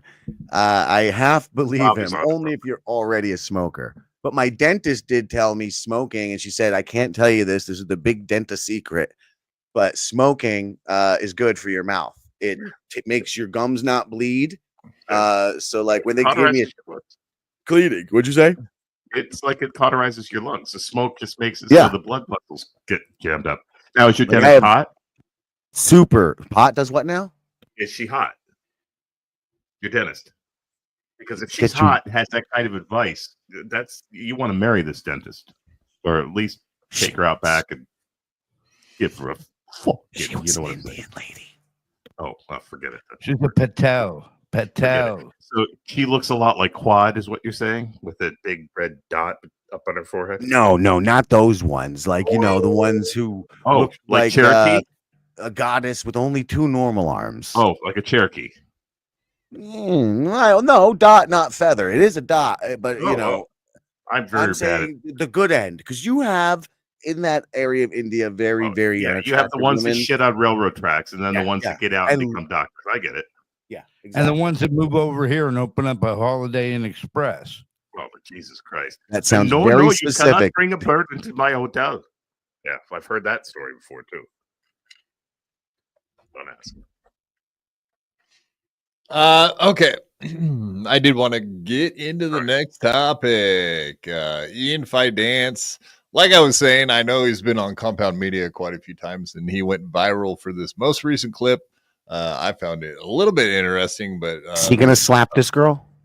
No. Oh yeah. I mean, it kind of looks like she's right there, but yeah, Leonardo Joanie, who allegedly is a very edgy comic, and even the great Gavin McInnes has really glommed onto this chick, and he's really into her. She's very, very racist, of course. Is that who the dude is? Is that Gavin McInnes? No, that's Ian Fidance, the bisexual comedian. Oh, got it. It burns his clothes after he's had sex with a man. Yes. Got it. Okay. Indeed. He uses PrEP, from what I understand. But yeah, so because I wouldn't let anybody near me like that, including if they use PrEP. I'd want them to be showered with PrEP. In fact, I'd want them to have PrEP clothes on. Of course. Monkeypox has made me a little racist against gays. Like I used to never have a problem. I saw the 21 Jump Street episode when it's like, you're not going to get AIDS from the chocolate milk. I saw it. I took the lesson, but now I'm very afraid of the gays. I don't want to be near them at all. You don't that. Is that rude? I don't think it should be rude. They are giving each other monkeypox. 100%. I would agree with you there. If one of those Viper said that, not you. Out of your hair. Absolutely. 100%. Yes, sir. Yes, sir. Wait, is that the real Quad? That's the real Quad. I'm always the real Quad. I don't like the sound of the real Quad. Father, please stand up. I'm here. 100%. Dude, you love it. You love pushing buttons. Nah, I guess you could sound bisexual. Gay. That means you're gay. Because I've been with men and women and trans women. Gross. This is gross. Man, but I hate these terms. I feel like it does more to alienate us to bring us together. No. These terms help us identify who's gay and who's not. Because you know what? Most women don't want to have sex with a man who's blowing another dude on the weekends. Because it's gross, and that's how you spread diseases. Just ask all those chicks who are married to black dudes in Atlanta how they got AIDS. I don't know about this story. Did I miss something about Atlanta? And I don't even know that I should be playing this clip anymore. Let's just run with it. Probably true. Dangerous. Yeah, no. I just saying it's dangerous. YouTube terms of service kind of stuff. So can I just say allegedly every 10 seconds? Will that work? They had nothing. They didn't want to have anything to do with her. All right. Anyway, so this is what he has to say, because mainly this is the problem he had with it. Quad is saying in his head, abort, abort, abort. Oh no, it's all good. We can play this right here. Did vote Trump. Okay. Good for you for fucking just being who you are. I love it. And this girl hates you because she went, now. It doesn't matter. Have you been outside? We're all going to die. It's not good out there. And no matter who you vote for, they don't care about you. Bernie is not your dad, and Obama is not Faye, okay? Everything is fucking terrible. And guess what? By the looks of it, doesn't look like you have money, and the only ones with money are the ones that matter in this fucked up, funky town we're living in. So who gives a fucking shit? Well. Hello. So is he supposed to be a comedian? Is that the idea? Yeah. No, I mean, he definitely is a comedian. He definitely goes on I'm not Legion so sure. Skanks. He's whatever.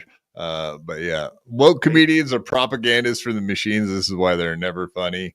I don't know that by being bisexual automatically does that to you, but you may remember him going on the Anthony Cumia show, Jim, quite a few times. As a matter of fact, he was a regular on there. He is a gay homo, but I do think he's like one of these open-minded dudes. But something may have happened to him since he used to go on Compound. But yeah, he says, by the way, you dumpy cunt, the guy that was drunk and yelling Trump at me for my entire set. I was even on his side early on until he kept yelling at me about politics. But of course, you had to be a fucking goblin and take a clip out of context so you can make it for your coup d'etat. Write a joke that doesn't have gays, Jews, or blacks as a punchline, you fucking bigot clown. I ain't woke, but I ain't a fucking chump either. So mess with me with this bullshit, you fucking gross pig. I didn't Now, know was there that a was review of any other himself? jokes besides ones about blacks and gays. What the hell is he talking about? Yeah, that's the only ones I ever use. Gays and blacks. Blacks and gays, gays and blacks. I don't know. I like the Leonardo Joanie lady. I don't know if she's another one of these Chrissy Mayer types that are conveniently using the conservative comedy thing. A lot of the ladies seem to do that too. They do the conservative comedy to pick a lane with. You know what I mean? Chrissy does that. Famous. So you now are not a fan of the Chrissy Mayer? Correct. Yeah, as you know, I don't like her at all, and she is a definite phony grifter jerk. Right. And she does try to say that whatever, she came to Christ this year and she's now a Christian. She kind of dumped on Keanu C. Thompson and they had a little bit of a falling out. I wonder what Christ Keanu thinks came about on. this. Huh? I wonder what Christ thinks about all this. That's a good question. He can't be happy. This has got to be. He can't be happy with the gays, or No, like with what are we this whole talking about? thing here? with Chrissy Mayer coming to him. Oh, I don't think he was expecting that. because that's mostly pee. Oh, that's all pee. You Almost see this pillow? Yeah, but it doesn't taste like pee. That ain't pee. That's squirt. Yeah, right I there. haven't tried yet.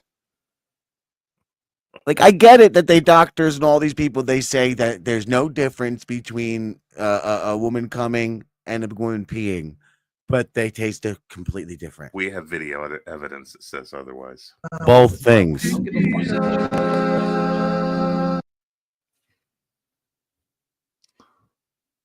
Thank you for that, honky. Yeah, coming to Jesus. G Rob says, what would Jesus do? What would, all right, here we go. What, you got me on this one. God dang it. Can you guys figure it out? What would Jesus tickle? What would oh, that's better. What would Jesus taint? TAINT. Taco. Oh, yeah. Taco Tuesday. There you go. All right. Oh, I'm sorry, but I'm so with think. tickle. I'm not even playing this game. Think. What would Jesus think? Exactly. Okay. All right. Well, I mean, I was just trying to lead us into Anthony Cumia stuff because I am a huge fan of Anthony, of course, as you guys all know. That's where we're going. What's this? The only one from Compound I still like. I kind of like Steve Conti still, but everybody else. Yeah. Do you watch Stephen Garrett? Never. Yeah. Big Black says, I saw a quad on the Today Show today with his other Backstreet members. What are you talking about, Backstreet Boys? I'm not a Backstreet Boy. Did you say hi to Big Fat Al Roker? Oh, you weren't actually there. Big Black is hallucinating. Sorry, I'm getting caught up in this. That was awful fucking racist of you, Yingui. That's racist. Skinny Al Roker. That's racist. Indeed. He used to be a big fat Al Roker. Fat Albert. No, that's Bill Cosby. You're thinking of the wrong guy. I did hear Anthony Cumia say that indeed that he's coming to New York City next week. He has a meeting with somebody, and they're going to be talking about something. I just really wonder if he's actually going to be like signing up to do a show with possibly Norton or someone else, something like that. I know he's said this recently. Let's watch this. Jim Norton can't save you. Can't save you. My episode is up on YouTube. It's getting rave reviews, as I knew it would. People have quite the place in their heart for me and little Jimmy sitting together and shitting on each other. Not literally. That's some other people and Jimmy. Oh, look, it's me and Jimmy. Freedom at XM. We were doing stuff. We were out on the streets doing, cocks in a box. Yeah. And just all the nonsense, the bleachers and the days of cocks in the Big A box. and Bobo. Yeah, because of all Cock that. in a box. And then when we got to Sirius XM, it just stopped. It stopped. They're like, here's your studio. You go in, sit down in front of mics, and that's it. We have celebrity guests that will usher through every so often. But that whole vibe of what the O&A show was at XM was gone. Yeah, no. Yeah. We talk a lot about that. We don't mention Dummy, which it's got to kill him. Opie. Yeah. So, they've done 3 shows together now. I know Jimmy and Ant did Legion of Skanks. Anthony went on Jimmy and Nikki, that show. And now Anthony's gone on Jim Norton's, his own channel. So that's already 3 appearances together in a very short period of time. And now I hear Anthony talking about going to New York to have a meeting with somebody. Obviously, I highly doubt they're going to Sirius. They're not going to Sirius to have a meeting, obviously.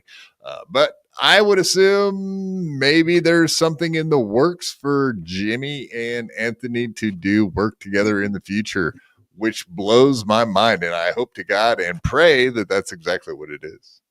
They really do well together. So it would be awesome. You're on point. What else could it be? I mean, it could be a million things, but I have a feeling the industry doesn't want him now. Maybe now that we're like in MAGA, this alleged new terrible world. But I know, look, Frasier got canceled, so that kills that theory. As soon as Trump got hired, Frasier got canceled. So that kills the theory that all right-wing things are being pushed. What place in the mainstream does Cumia have now? I'm not sure any. Like Fox News, are they going to hire him? No, I don't think he can get hired on a major platform. I think maybe he could do something with Jimmy though, anywhere he wanted to. Yeah. Maybe even on YouTube, like just doing a YouTube stream together. Oh, you mean a million ways him? My thing, I'm saying it's definitely him and Jimmy doing something. Yeah, for sure. It's nothing major. It's not going to be a major corporate. Whatever, they can end up doing It'll become one. YouTube. Yeah, exactly. That's kind of what I wonder. Opie and Anthony is technically back. minus the Opie.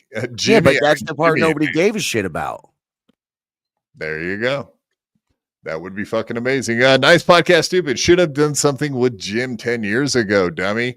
That's the problem, though. Jimmy was locked into a contract at the point where Ant was fucking fired, and whatever. They offered him good money after that. So Jimmy had a hard time like turning down for sure good money to go do something behind a paywall with Anthony. But yeah, I know the sentiment. I kind of agree with you, Dan. But also it just wasn't in the cards, if you know what I'm saying. But I think that's a possibility at this point. Going forward, I do think that could be a thing. Hope to God. It seems weird that they wouldn't. I mean, there's just such an opportunity there together and not as nearly as much apart. It just seems like the synergy would be so much greater than if they did stuff by themselves. Especially for Cumia, I think.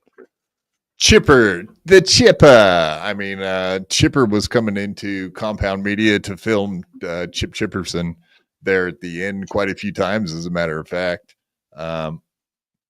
So whatever, they did a bunch of shows together there right at the end. But it all had to be behind paywalls at that point. So foot rub, is this true? I'd hire him to give him a foot rub if that helps. I don't know if that helps you, Rob, but you are helpful. She's a great, how could it hurt, really? She's our best mod. She's one of the best. She's our greatest mod over here, indeed. Huge. You have lovely feet. Prove it. Send me pics. Send pics of your feet to my Here we go. Immediately. Yeah, here we go again. Was asking for the feet pics. Now his goddamn channel's gonna get shut down for terms of service. Yep, feet pics. No, I don't think feet pics are illegal, are they? Not yet.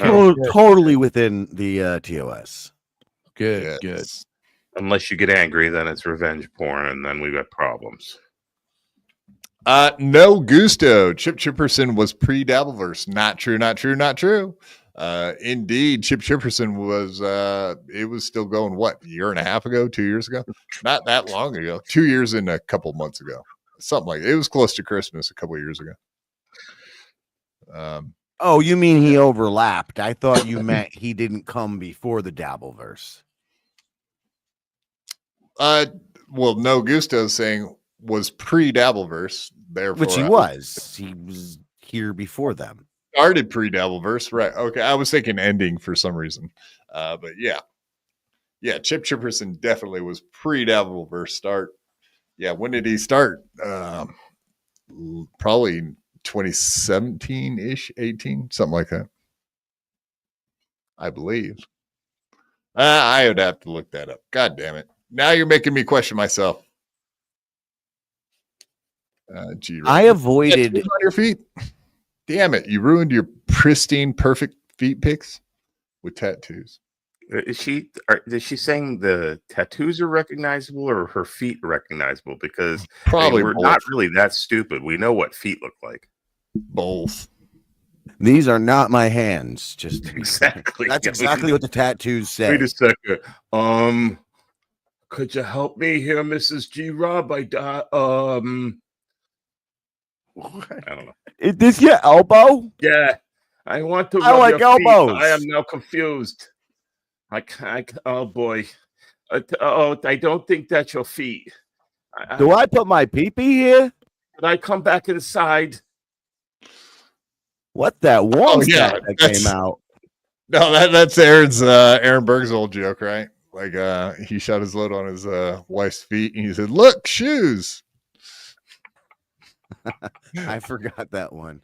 What do you think? Speaking of reunions, Derek, I don't know if you guys I are fans of the old In Hot Water, so that's why but to you guys as well, if so, do you think there would ever be a chance of Gino and Aaron reuniting? I don't think there would be at this point, or should be, but I do wish there was.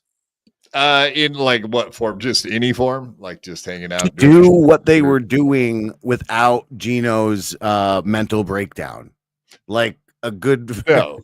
there's no chance that they ever work together, but I can see them doing like one podcast together just for like a one-time reunion type situation. But there's probably no way in hell they ever work together again, like doing a show like that.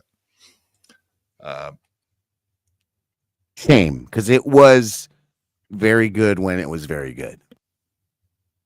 Gino's ego is too big. Aaron wouldn't want to, and Gino's ego is too big. I know that they get along now. They're trying to be friends behind the scenes, etc. But that all changed real quick for like 2 seconds there when Aaron found out that Gino was putting up all the old In Hot Water clips on his YouTube channel. Aaron immediately was like, fuck, this is bullshit, and got pissed off about it. So they had a little baby falling. There's a reunion of falling out. So they rehashed a new little beef for about 2 seconds. But yeah, Gino was like, nah, I'll take him down. And that was the end of it. So it wasn't a big deal, but you could see that they still don't really get along that good, I don't think. Like, I think that the issues are still there. I got the feeling that that's the case just from their interactions. Even when Aaron called him on the phone pretty much to call him out and say, all right, you need to take that shit down, dude. Like, Gino has the catalog, the In Hot Water catalog. I don't think Aaron wants anything to do with it because it's only going to fuck up his comedy career. I believe that Aaron Berg thinks that to a degree. I agree. Yeah, what's your other thoughts on that? I mean, Aaron Berg put all that stuff out there, but he's not scared to. Yeah, I agree with you that he's afraid of it. I do also agree with you that he put it out there. Fucking, you made your bed, now lay in it. I mean, right, own it. But yeah, he's definitely doing that. What you just said. But you know, Derek, you are, and I know you're trying to talk with Cumia here, but I wonder how Gino feels. I noticed this looking at you recently. You are the last vestige of In Hot Water. You're the only one holding the library fort. The only one. You were on the show regularly. You were a regular character. Because as you know, Gino wasn't even doing a show for a few years, just relying on his audience, which was us, the four fucking callers, and yeah, you're the last one still rolling on, and he kind of wishes he had what you had now. It's just like the universe provided or something. I don't know. It provided him a little payback for all of his big talk. Like he's Fairuza Balk in the fucking craft. He got a little just too ahead of himself with that universe magic, and it had to humble him. Yeah. I mean, it does kind of recall some memories of him being so cocky about Compound not closing down last year when that idea, Chad Zumach famously, the TMZ Zumach famously said that, oh yeah, I've got word that Compound's going to be closing down here in a month or two. And when it came up with Jim Stansel on the show with Gino famously said, I will bet you $1,500 and I'll pay you double in 2 months, triple in 3 months if it happens. And Jim didn't take him up on the bet. Not that Gino could have paid that fucking debt. But yeah, famously a month later, Compound's closed, done. So whatever the fuck you want to say about Chad, he had a few predictions that were dead on accurate. That was one of them. But yeah, seeing Compound close down. But yeah, Gino being so cocky about that entire situation, and then to go to YouTube only, and then now he's on Rumble and doesn't have a job whatsoever, as far as I can tell. But yeah, my desk, my studio, my Damien. Yeah. Sorry, but he literally said that in that rant about a human being who was our friend. You know what I'm saying? Just our friend that we're doing fucking silly little shows with.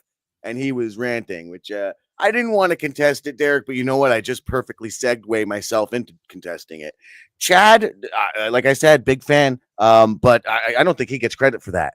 You were there. We were fucking having that conversation fucking 6 months prior to the date we named when that shit was going down. And that bet made by Gino was done because fucking that's when I was doing the morning show thing that he was watching. And this was like, you know, a known thing, like a maybe he watched. And I was going in on him about exactly that after he did the whole my Damien thing. And I'm with Damien sitting right there. Well, not in real life, in his little box. And I'm like, my Damien. And I'm like, you're fucking down, whatever. Then they did that bet. So, you know, lateral thinking. Maybe it was Chad, but I always thought that was me. Yeah, whatever. I mean, just looking back on the entire thing, yeah, I definitely thought that Compound was closing down. I was always picking up on the impression that things weren't going good, and then Anthony had the heart attack, and it was like, all right, I have a feeling this is not going to last another year. And it did not. It lasted like 7 more months after that. So, yeah, once Anthony had a heart attack, it was like the ticker really started ticking down. There you go. Gino had a heart attack that day too. He's like, my job. Yeah. You don't want your don't die, boss. But yeah, that's the thing. Anthony has claimed multiple times that Gino was probably partially responsible for the near-death experience that Anthony had because of the drinking every day with Gino. So dragging him across the street to go have whiskey every single fucking day. Yeah, I guess that probably wasn't good for his ticker. His ticker. 911. What's your emergency? Whole lot of whiskey is not good for the ticker. I've had an erection for 18 hours and it won't go away. What should I do? And that's the thing, though, with the alcohol and Sullivan's.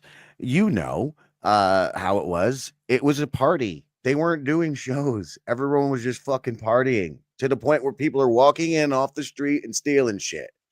Yeah, literally. Yeah, that's another thing we did. We did the Newport. finances. How could that place stay afloat? I made the speculation that fucking Cumia was getting like, this was a dark conspiracy. He was getting some money from the government to be like a controlled opposition.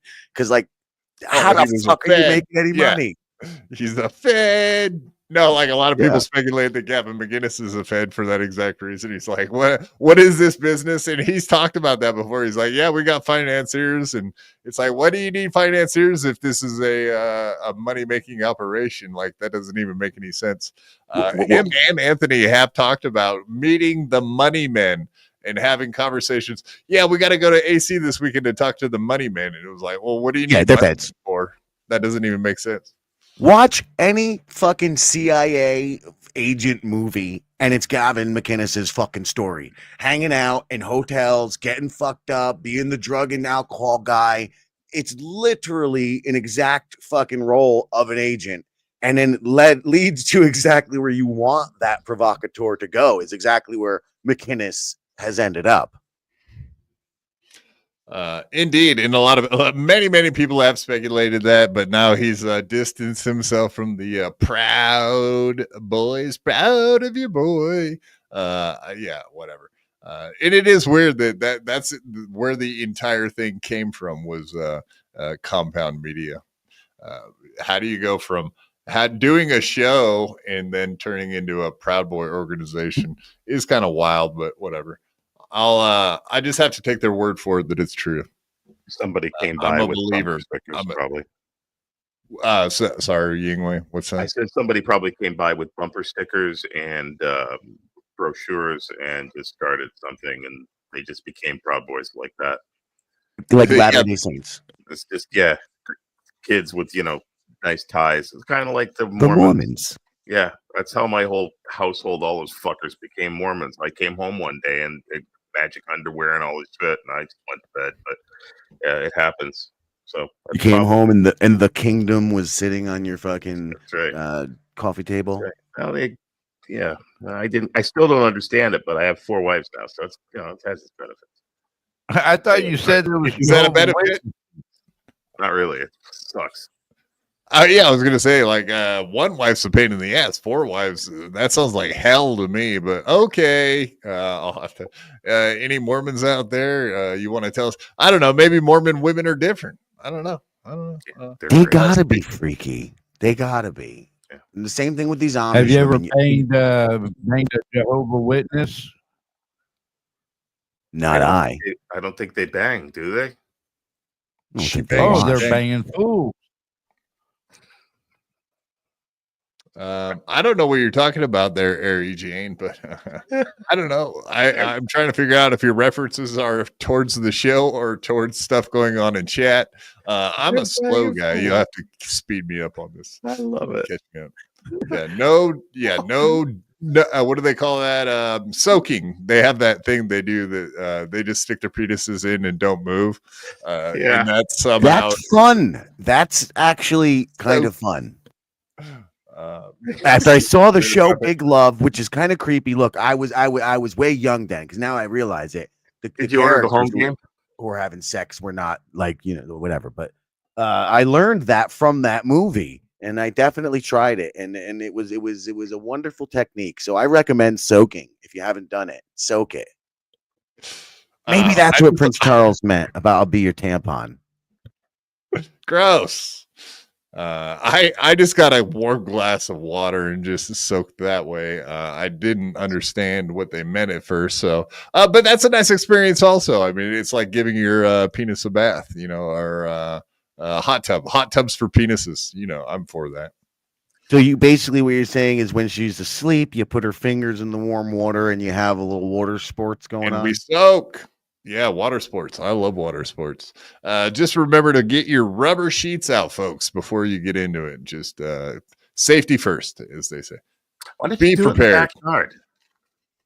Like Frankie McDonald says, be prepared. Always be prepared. Where the hell is he anyway? He hasn't been Right around here. for shows. He's right here, man. Oh, there he is, Frankie. Not true. N-word. Sorry. Frankie was supposed to come on tonight. That son of a bitch has the link. We'll get back to our Anthony Cumia discussion. Do you remember when we were really happy? Do you remember when I was over there?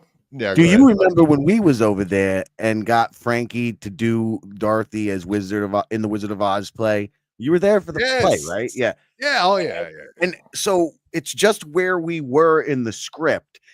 And I just sent him the lines of where we were. It was not planned or intentional, but he comes and he reads the lines, and they're rape lines. They're lines about him being raped. I didn't realize it until he's saying it. I felt like I duped him and shit. Because I'm like, yeah, it'd be real awesome if you do this. I'm like, we got Bob Levy doing it. We got this guy did it. Like everybody played Dorothy a little bit. And it was rape. It was the rape scene. And I didn't realize it. He's like, these men are entering me. I did not do it. It was fun. I did not get entered. I am not a gay man. I am Frankie McDonald, and I'm not a gay. Not true. I repeat. I do not like this. I do not like this. I repeat. The real Frankie McDonald never had this happen to him. Has never been gay. It is in the lower penis in my anus has been photoshopped. It doesn't hurt. Speaking of Frankie McDonald, I actually had this one pulled up for tonight, just in case he showed up. But since he's not showing up, I figured we could pull it up anyway and play it. But yeah, there was a Frankie McDonald sighting. Apparently, this is from inside a restaurant Frankie was at. Let's see what happens. I'm curious. Are you guys? Sure. Oh, looks like a damn. What was the restaurant? It was either Chuck E. Cheese or Waffle House. But yeah, Frankie put me Waffle House. Frankie put hands on Chuck E. Cheese. Well, she's not doing great so far. Frankie, no. She was well under 20 years old too, as far as I could tell. She looked very young, well under 20. I actually did see that clip. I'd love to know what happened prior and why Frankie did that. And he doesn't like the black jerk. The fine example of fuck around and find out. Great. Exactly. Like ginger rage. And when did Frankie become a ginger? What's going on there? He looked like little orphan Frankie. It's a lot of sun sometimes. It kind of bleaches things out a little bit. The snow reflects it. Flare off. It's Frankie Shepherdini. Yeah, definitely. That's bright ginger. It is. It's kind of what was Mrs. Cunningham read right there. Hey, I thought you were going to play that again. That was kind of one of the funniest things that's happened tonight. Was that clip? All right, one more time. If you got to. All right, Frankie. What do you do with black women, Frankie? We clocked her a good That's one. true, Boy. not true. I'll play the part. I did not slap that black woman. Not true. It's a $500 Photoshop Canadian. Pretty good so far. Frankie out there slapping all the black ladies. I guess he's not into the black women, apparently. I love black ladies. I love all ladies. I love white ladies. I love all ladies over 21. Well under 20. Always with the ladies. Well over 20. I do like Anthony Cumia kind of getting a little more involved in the dabbleverse and having more free time and possibly even getting into the Jimmy stuff. Obviously, we want that resurgence, but I did see he had a bunch of thoughts on what happened last weekend in Atlantic City, and I thought we could review that a little bit and see if we agree with what he said or more or less with. Obviously, it really pissed off Kevin Brennan, as you will see by Anthony's comments, why that's the case. But let's get back into it. We got Anthony Cool Groomia. Anthony Groomia. Ooh, burn. Tony Two Shits. Burn. Just popping the collar. Pop that collar. Oh, shit. Yeah. All those clowns. Holy shit. Kevin Brennan and company in Atlantic City, Zumach and just the entire collection of, I don't even know what to call them these days, but they were all excited. They were in Atlantic City, right? And they were supposed to do a gig and it got canceled because someone called. It's just a total cluster between all of them. Like one side tries to do something and the other side tries to shut it down and vice versa. They're just, they're the same animal just going at each other. And the funny thing is, it's like, well, we're going to do this thing, this big event in Atlantic City. And the event gets shut down, but they all show up anyway. And it was so juvenile, I guess. Like they were all giddy because they're in a hotel room in Atlantic City. It might have been the Borgata, but it was a standard king room. And they're all around, like they're walking around, and the camera showed like some of the people there, and they're walking around in a room. It's just the bare minimum small king room. People are sitting on the bed and they're talking, and the bed is right there. And like, if you're going to have a party, you get a suite. You get a suite, the giant living area to party in, and couple of bedrooms and a massage room and multiple bathrooms and butlers that come up and wheel the booze and beer up for you. That's exciting. No, they had a butler. They had Stevie Lou, little bitch boy Stevie Lou coming and bringing his skinny jeans or whatever the fuck those were. Oh yeah. I mean, there's your butler. There's your butler, folks. Proud of your butler, indeed. Leggings, sorry. Yeah, I don't know what the deal is with this guy, but very embarrassing in my opinion. But yeah, go ahead, Jim. I'm working on some breaking news. I'm on the horn right now with an inside source from the tennis court where Gino Bisconte said the N-word, and I'm about to get confirmation from Richard Kish. Used to be a #1. Look, if you're an In Hot Water Gino fan, you know the name Kish, people. You know the man. You may have even seen him on the Shuli Network on that old show, Men Are Talking. Wonderful show because they had me on. And Richard's nice, and I like Pat, and Dad Zenhauser's fine, even though he has eyes like a Down syndrome. But nice guy. Richard is about to tell the tea. He's about to put it on the table. The tea. He's gonna spill it.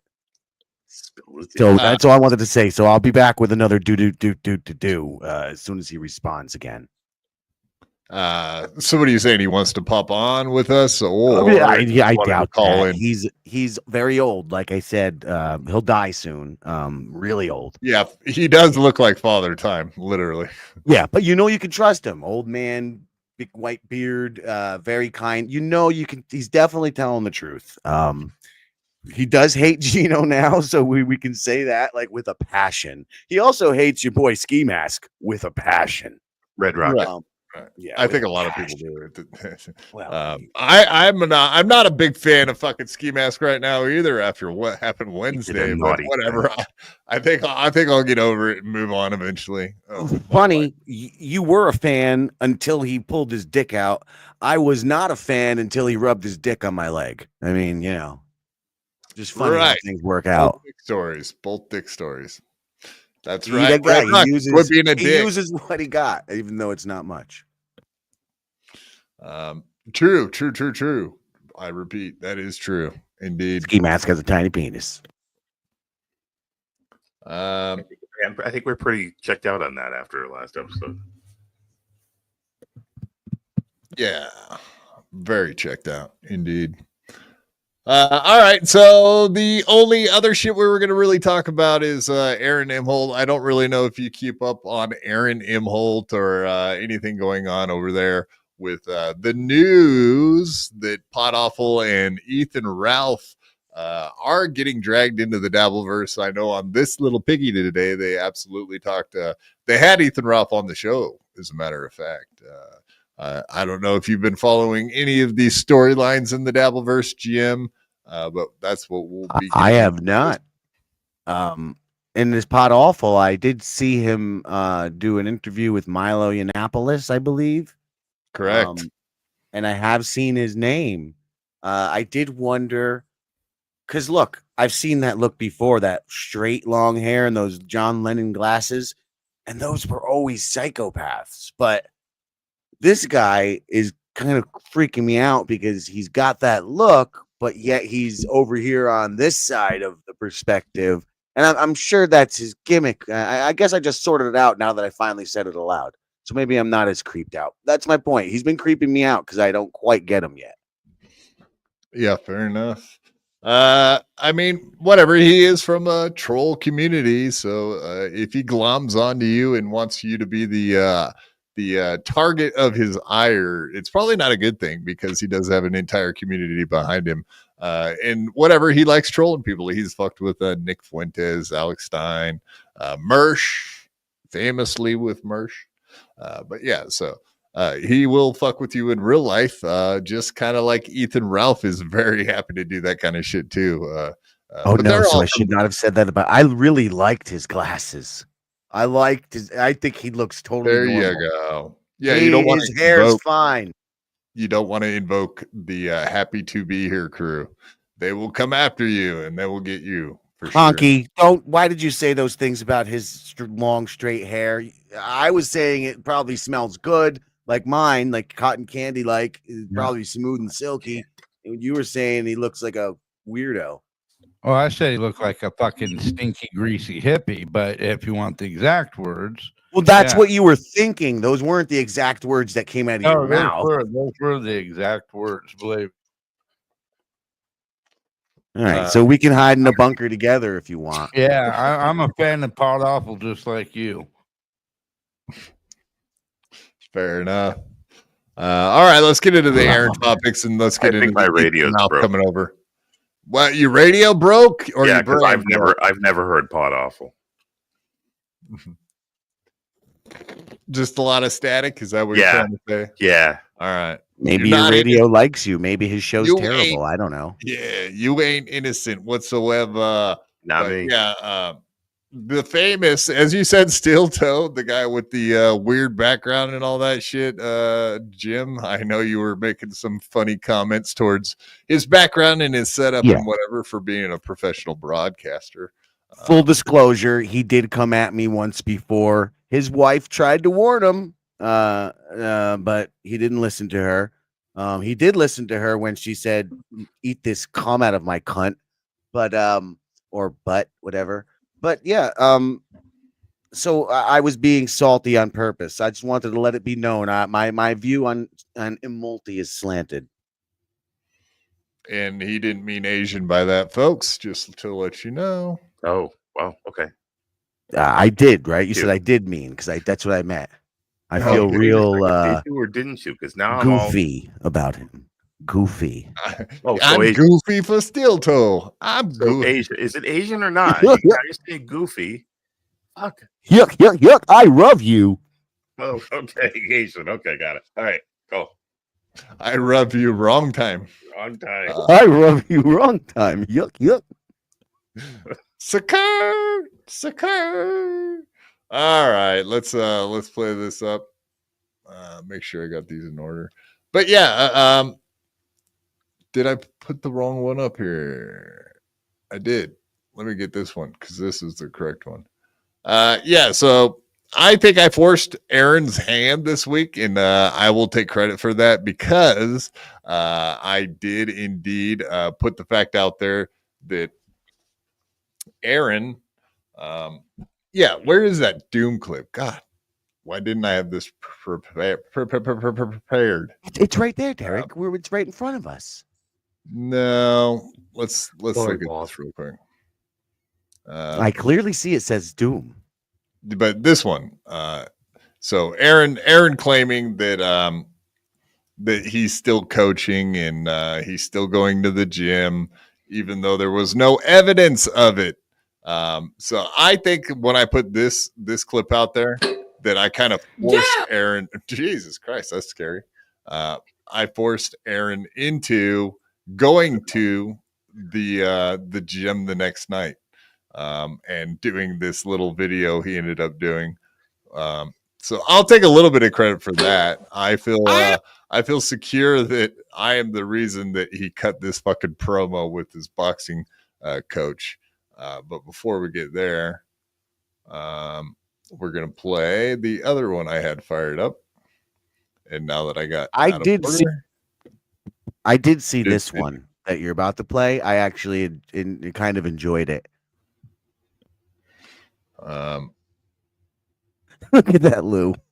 It's in my head because Doom's telling me, dude, it's the curse. You know what's really weird for me to see? I'm going to tell you something. Something happened in my life recently, and it's very, very strange. When it comes to, oh, you ain't getting my money. Yeah, we are going to get. We will be back on radio. I can't tell you exactly why. And I can't tell you what the situation is, but it is, unfortunately for you, a matter of time. The only problem is that time could be a long time. Remember how long Conan had to wait to get the Tonight Show because he needed someone else to retire? Yeah, that kind of thing. Oh, yeah. Yeah, so there you go. Okay, I'm going to be back on the radio any minute now or any year now. I like how super vague he is when he comes up with these details about being a pro broadcaster, and I will be back on the radio someday. It's amazing. Yeah, I His can't life the details. Is a Twilight Zone episode. Think about it. Because he's going to be doing this for the next 30, 40 fucking years. I'm going to be on top again. I'm getting that call again. I'm going to get the call. And one day he's going to be waiting by the phone or whatever they have in place of phones. And his heart is just going to fucking give out. And he's going to and fucking die. And then the phone's going to ring. Bring, bring, bring, bring. And it'd have been that call. But wait, that's not what happened to Conan. No, he said Conan was a barbarian. He didn't have phones. He had swords. Yeah, wrong. Yeah, Conan got the Tonight Show just like 30 seconds after he died. Exactly. But yeah, so I guess can't get anything going bad, story. dude. I just highly doubt the motherfucker's gonna end up back on the radio. No, 'Cause I if didn't they say ever he's get- the Conan. I said he's Twilight Zone. His life is a Twilight Zone. Yeah. Yeah, he's on a loop. Yeah, we get it, man. And he always will be on a loop. But I mean, you can tell by Jim Cornette's face there. He doesn't believe anything Aaron just said. You could tell. It's obvious. What have his numbers been like since April left? Have they been consistently going down? Have they gone up? Are they the same? He's hitting the goal, and the goal is all that matters, Yingui. So that's all. Yeah, but that's all you need to viewership- concern viewership yourself been with. going down.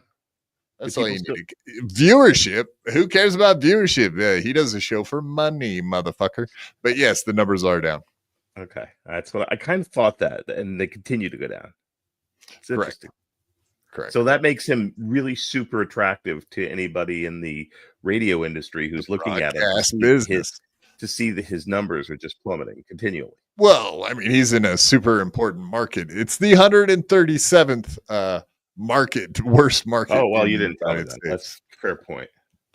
So it's really high up there on the totem pole, you know. So they'll see past the fact that he's plunging and that realize that he is the man for the job. Exactly. And they're going to Fair. look past Yeah. the criminal behaviors and the scandals and the Yeah. baby birding like semen out of They'll give him other- paid time off for jail. 100%. 100%. 100%. But yeah, this is back to when he was claiming that he was not kicked out of his gym. Let's hear it. I have to apologize to Pantsmeister and others who think I got kicked out of my boxing gym. That's another one they made up. By the way, they also didn't pick up when Scott was yelling. He was saying two different names. There was there was one guy who they thought he was saying Aaron. I don't want to give away the guy's name because there was a guy that did get kicked out of our gym last week. His name was Schmear. I don't want to say his name, but he got picked up on a New York warrant, and he's not going to be. It was Schmerin. No, it's like the guy that says, "Yeah, I got a girlfriend. She's in Lake Oswego. Yeah, I met her this summer over summer vacation." Like he makes up. Yeah, this guy got picked up and now he's in New York. So you guys will never be able to talk to him because he's gone forever. It is one of those stories, you know, like he just came up with that shit and made it up. My There you girlfriend's go. name is Plate Potato Salad. Well, you probably won't meet her. She lives in the city. Yeah, his name was Aaron too, of course. You know, that's the other Aaron that Scott was talking about. Of course, that makes perfect sense. A part of our gym anymore, and he got kicked out, and that's why we were wondering, like, me and a couple other people at the gym were like, why did they think I got kicked out of the gym? I don't get it. And we're watching it, and somebody lets me know. They're like, yeah, no, they were talking about this guy, and I don't want to say his name. He also has an A name as well. And Anal, Aristotle, Angus. Come on, guys. Angus. It rhymes with anus and anal. Maybe that was the name. Who knows? Or maybe that's just what Aaron likes. Lots and lots of anal. Allegedly. Maybe that could be it. His marriage definitely was a pain in the ass. Yes, Literally a pain in the ass. There you go. You got it. I'm drastically. Yeah, there we go. We got it. Pain in the hiney. There you go. Hiney. She's like, you see this? That's where I'm going in you tonight. See this thing? Yeah, he's trying to help her hand out there too. So, You see this thing that looks like a horrible bruise, but is actually a really bad tattoo? Well, you're going right beside it, up my ass. I like how Jim Cornette's right there in the gap of her arm. That's perfect. Jim Cornette's in the small of her back. You know that spot where there's those two bumps? You know those two bumps? You know what I'm talking about, guys? The two inward bumps on the small of a lady's back. Sorry, you said two bumps. I thought you were. I looked straight at her tits. Yeah, her lovely lady. Her lady. Yeah. You're singing the same song I am. Scott was That ain't yelling good. about That was a yelling gay about that. It was. Guy, he did get kicked out of our gym because of But I would with Fergie. Would. some unfortunate circumstances. Unfortunately. But no. I talked to would Scott make Friday, whoopee. talked to him Saturday. And when I talked to Safe Sport, they were like, look, you can still fight on the 22nd if we wrap this whole thing up, but it could be a situation where, we wrap this up on the 20th and then the fight's on the 22nd. I'm like, yeah, I'll get ready. Don't worry. I'll get ready. They said that is a possibility. Yeah, actual steel toe wearer doesn't like it when I throw out these facts. He says, buddy, quit talking. I know every time I kind of confront you guys with the reality of it, because it's my life and I'm living it, you guys get really uncomfortable. It's very... Are you guys uncomfortable right now? Does this really bug you? A little bit, because I'm still thinking about their sex habits, and it's making me feel ways that are uncomfortable. I mean, it is Valentine's Day, though, so it's acceptable on Valentine's Day that you're gonna have feelings like that. It's okay, just know the fact that Your boy didn't do too bad, did he? and just live with that. Rest assured, as long as Anna Kasparian likes it, we're good. Oh my God. Have you guys asked that question? Did she ask that to him during the cum eating situations? Your boy didn't, or like, does she like, your boy don't taste that bad, do we? Anything like that? Yeah, Nick don't taste too bad, like in reference to Nick. Yeah, like It had to happen. If this your baby boy made a burning good is true, too, didn't he? they roll off their dirty talk. That had to happen. I drink your cum.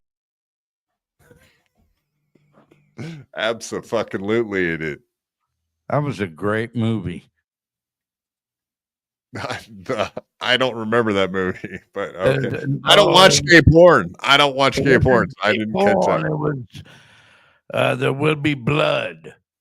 There will be cum. There will be cum. Sounds like some sort of really weird porn. Very interesting to watch. The defensiveness, when the chat comes alive with the defensiveness of like the copes and the over emojis and shit, I can tell Did that he I've just struck a opened up nerve. an asshole. Is that what that was? I think he did. Let's sit. Like keys. Let's watch him as he opens an asshole with two hands. I do believe that's what this is. Time to get the laundry. All right. Jesus. All right. Let's see. How do you open an asshole, Aaron? Over emojis and shit. I can tell that I've struck a nerve. Yeah, just a little. That you have. Speaking of striking a nerve, hey guys, when you open that wide, we've got the haters riled up now. Knock out that last $40 and let's. All right, and then whatever. I had my clip where I called Aaron out, and then I think that really pissed him off and put a fire under his ass. Because Thursday afternoon in his morning show, he was talking about not going to the gym that night because his arm was sore. His shoulder was sore. So I think it was in his head that he was going to not show up to the gym that night and have an excuse to not show up to the gym. But indeed, he did show up to the gym. And I believe, and you guys can make up your own minds, this has very much so. We know that Aaron's a huge fan of wrestling, gay, fake wrestling, whatever you want to say about it. Not a fan. No big deal. Doesn't really matter. But I think it's a work, as they say. I believe he got his coach to cut a promo for him so that he doesn't look like as much of a huge asshole as everyone is starting to see him as. Fail. It's logical. Hey, coach, look, it got leaked out. What you said, it got leaked out. He named Aaron. He named Aaron in the video. Yeah, for sure. The video that I kicked his ass out of here. So and then Aaron famously, oh yeah, coach, he does that all the time. Like all of his inspirational meetings that we have, he's always saying like, yeah, if you don't like it, you can hit the road. And that's Coach Scott. That's Coach I'm Scott pretty for you. sure Always doing that. the coach said Aaron fucked us, and then he went on or something like that. Aaron, whatever he did, he named Aaron specifically in that fucking video. Absolutely, multiple times, 3 or 4 times. Yeah, fucking literally.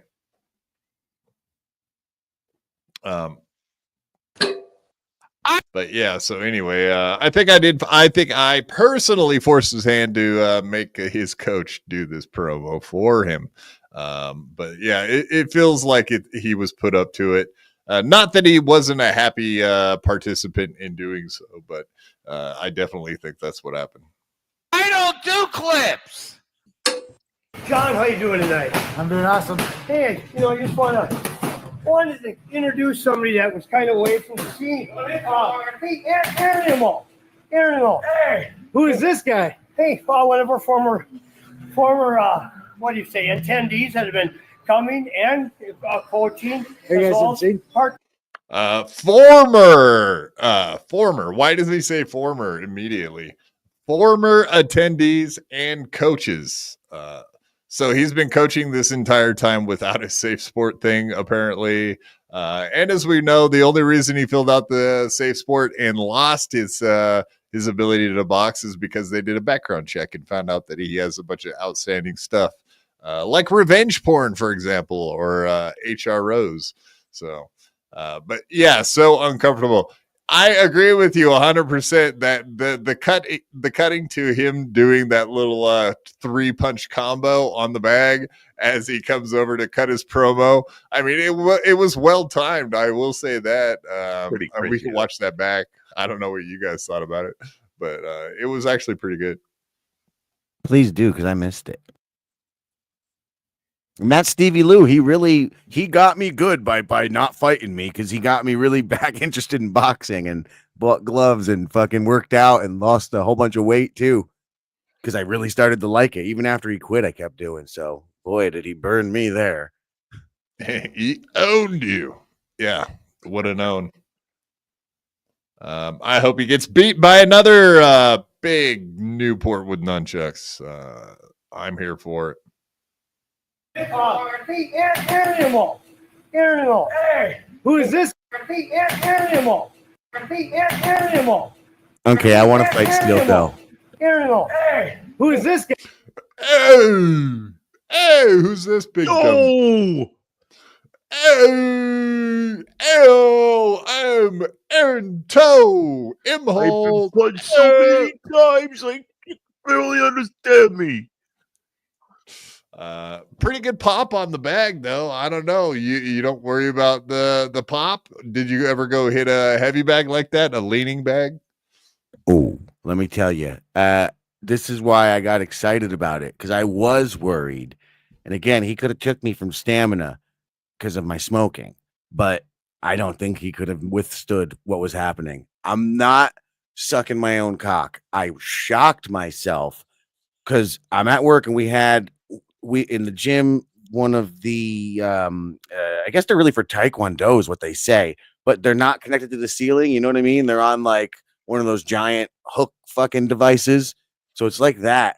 And I'm going at it and I'm just fucking, this thing's coming off the ground. It's flying back.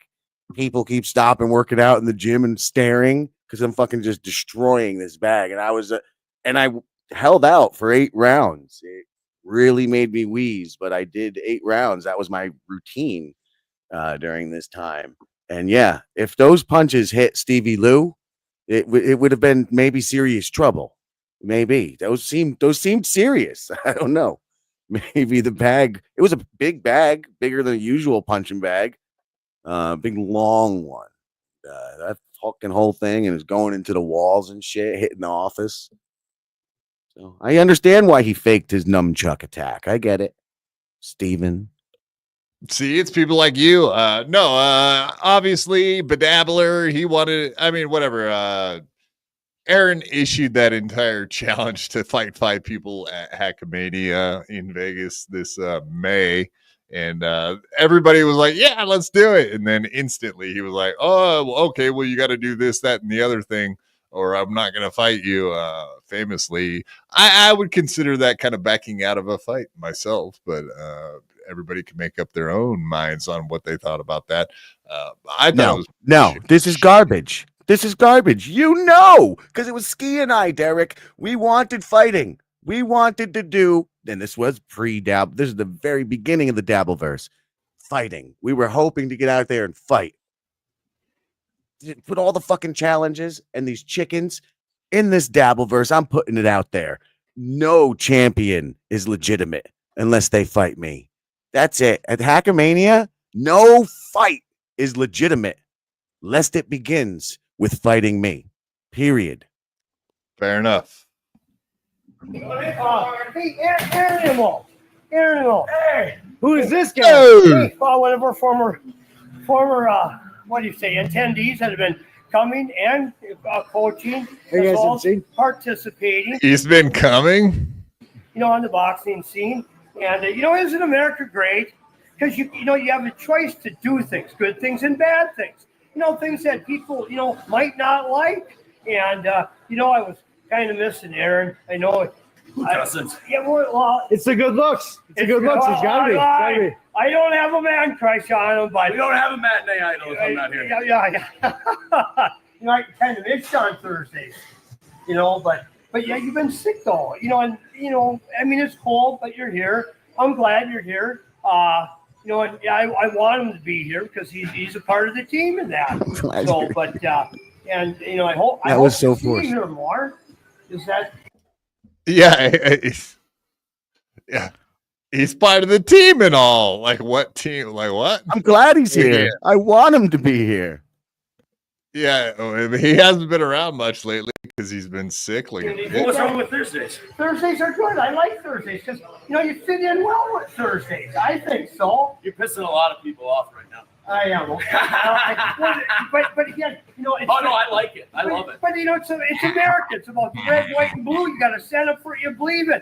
And God, I tell you, it's like, I'm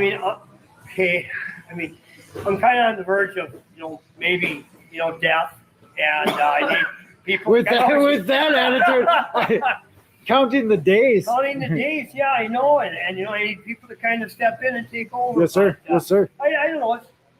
Anything special you want me to say, or well, I guess now's the time to announce I'm buying the gym. Yeah, yeah. Okay, so now, is there anything you want to say, or anything you want me to say? Yeah, no, I think you already cut your promo pretty good for Aaron. I think you cover my $50. I think we know who was taking that film too, or that video. Huh? I think we know who was taking that video too. Yeah, it's the guy that does the live stream. Sounds like our good friend Cheese. No, it's Jonathan Geyer. It's the same guy that films all the videos. Sure didn't sound like him. No, it's the same guy. He's right here at the beginning, minute 48. No, he's definitely right in the very beginning. Right there. Oh, yeah, you're right. Okay. He looks like cheese. No, that's Joaquin Phoenix's brother. Yeah, he actually does kind of look like that. Yeah, good point. Yeah, and I'll be running it. Aaron. John's gonna be the day-to-day guy. I didn't know that. Wow, it's cool. Wow, I tell you, Colin's gonna be a towel and water boy. Wow, the job he was born to do. It's amazing how fast things happen, how quick things can change from the worst to the best, and so surprising. And John, I don't know about any of this. I'm just now finding out. Yeah, I know it. Oh, that guy's very interesting. And I mean, obviously, Aaron, it doesn't have money to be buying a boxing gym. This is all fan fiction and nonsense. And so this guy's trying to lead us into believing that somehow Aaron Imholt's going to take over for the old boy when he passes away. Like, that is the biggest pile of fan fiction I've ever heard. Like you said, Jim, did he throw him $50 to do this? It kind of has that feel to it. Or he offered to do 2-3 classes for free, something like that. Like, I don't know what his deal is. He can't coach. He hasn't been around much, as he explained. Like, oh yeah, Aaron's been sick. One of my former attendees Like, is that the way you talk about one of your most important coaches or most important team members over there? That doesn't make sense.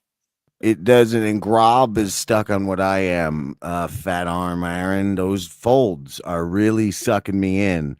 And to your initial question, if I was worried about that 3-punch at all, no.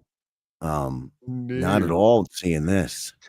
I'd be worried about suffering some sort of blowback from a compound fracture in his upper arm. You know, I knew that goddamn big spider on the top of his head would attack you. Also that. I thought one of you were going to say monkeypox. Well, I didn't want to say it, but you're going to prep before the fight. Well, wait a minute. You don't have the AIDS. He's going to prep before the fight. So you I'm should not gay. I just cornhole other guys. He'll be prepped. Guys. Other guys. The Vaseline, maybe that protects from the monkeypox. Just cover yourself with a nice layer of Vaseline. Yes. You lay on your back and you pull your ass cheeks apart and you pull your balls up.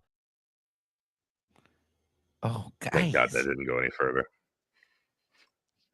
I mean, it's amazing. You guys said prep. I mean, apparently he does. So why not put it on social media? Do it. Do it up. I mean, you know, everybody believes everything on here, right?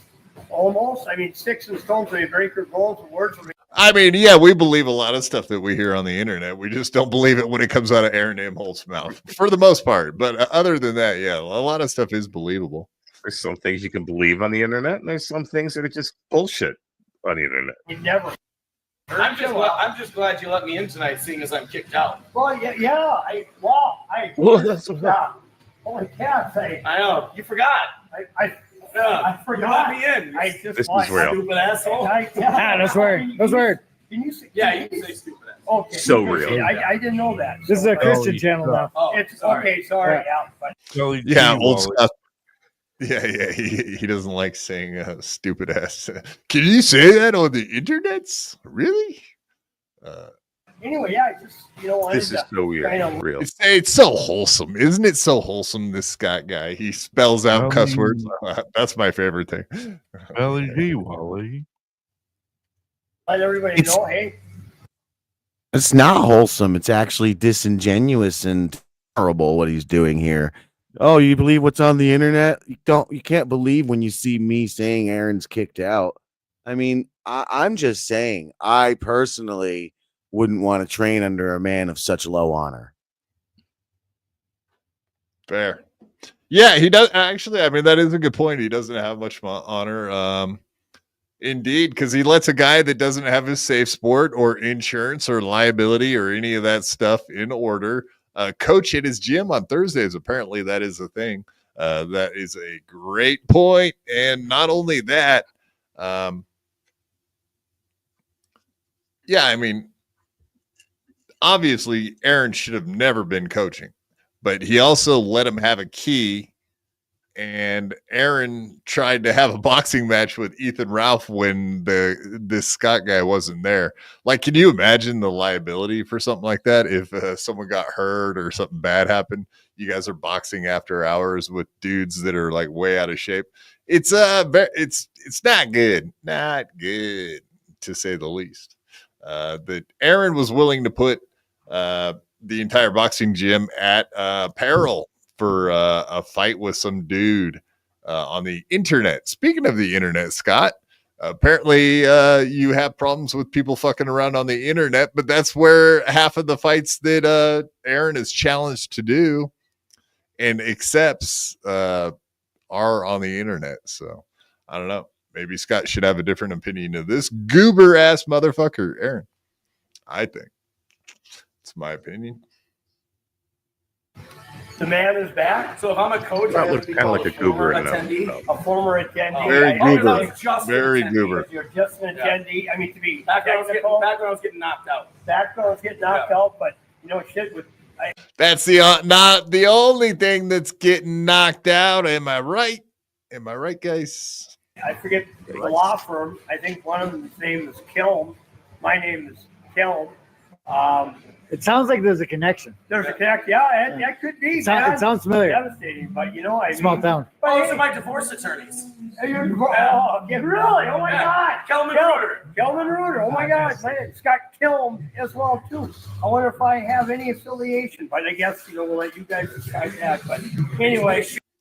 Yeah, hey internet, don't go fuck with please don't go fuck with Scott Kelm's brother, who's also Aaron's fucking attorney. It's the dumbest shit ever to throw that out on a live stream. I can't believe you said that. That's retarded. Especially when everybody watch. Did the law office get overwhelmed with phone calls? We'll never find that out till next week. Tune back into Steel Toe next week, and you'll have all those answers. Little side note, Honky, every time you've said something tonight, it tricks me. I think you're like I don't know if anyone else experienced this, like a living sound bite. I think it's an audio clip beginning to play or something. Nice, It's good. I don't know why. I just think a movie quote is playing. Oh, and maybe I great. smoked too much of that old devil's lettuce. In a world, Gets every time. Shepherded me through the happiest times in my life. Yeah. Oh, real? Wow. Hey. All right. Anyway, I don't really give a fuck about the rest of this clip. The important thing is that I guess You got a mouth open there. yeah, Aaron, what was it? He has his mouth open like a little sex Like a pee-pee sucker, sex worker. he could be getting ready to swoop in. Screenshot eagle. that. Or a fucking owl. Yeah, someone could take a screenshot of that for sure. No one would. Really, really, really love hard dicks in my mouth. Said it. He said it, not me. Nobody had a gun to his head. And of course, so today on this little piggy, Ethan Ralph was on there. But indeed, our buddy Jesse PS over there at Pod Awful invoked bringing in the sector over to the dabbleverse and starting to really go after old Aaron Imholt, see if they can get him into a battle. And it sounds like Ethan Ralph accepted, not like he didn't already want to get into it, but Jesse PS indeed admitted that he was incapable of taking the dabbleverse down. I guess that was his he wants to take the dabbleverse down but isn't capable of doing so. But he thinks that Ethan Ralph somehow is a heavier hitter. Thought that might be a good idea to drag him into our little world over here. I don't know. It's a pleasant little world. Why would you want to destroy our little happy place, the dabbleverse that we've created? Some people can't stand happy. Why would anyone want to do that? Yeah, why would you want to wreck the dabbleverse? Well, there could be. You were gonna say something? No, I said, why would you? Why would you want to wreck it? I don't. There could be a reason, and that I do have. I forgot to look, but I did get that breaking news a while back. Yes, according to breaking news. Breaking news. it is confirmed from somebody who was there on the tennis court. And Derek, I sent you photographic evidence of this person on the tennis court. It's in X with Gino Bisconte, the tennis court in question. And yes, he said the N-word. At that Ray DeVito's story is confirmed by an audience member. All right, There that's it all. is, folks. You heard it here.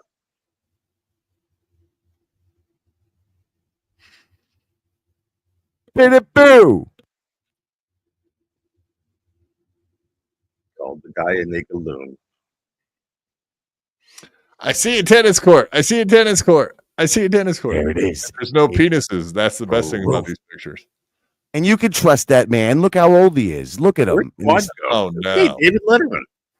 And there's Ray DeVito's, some fat guy dressed like Jim Ray must have Stansel. been on top of the world to hang out with Santa and have a beer.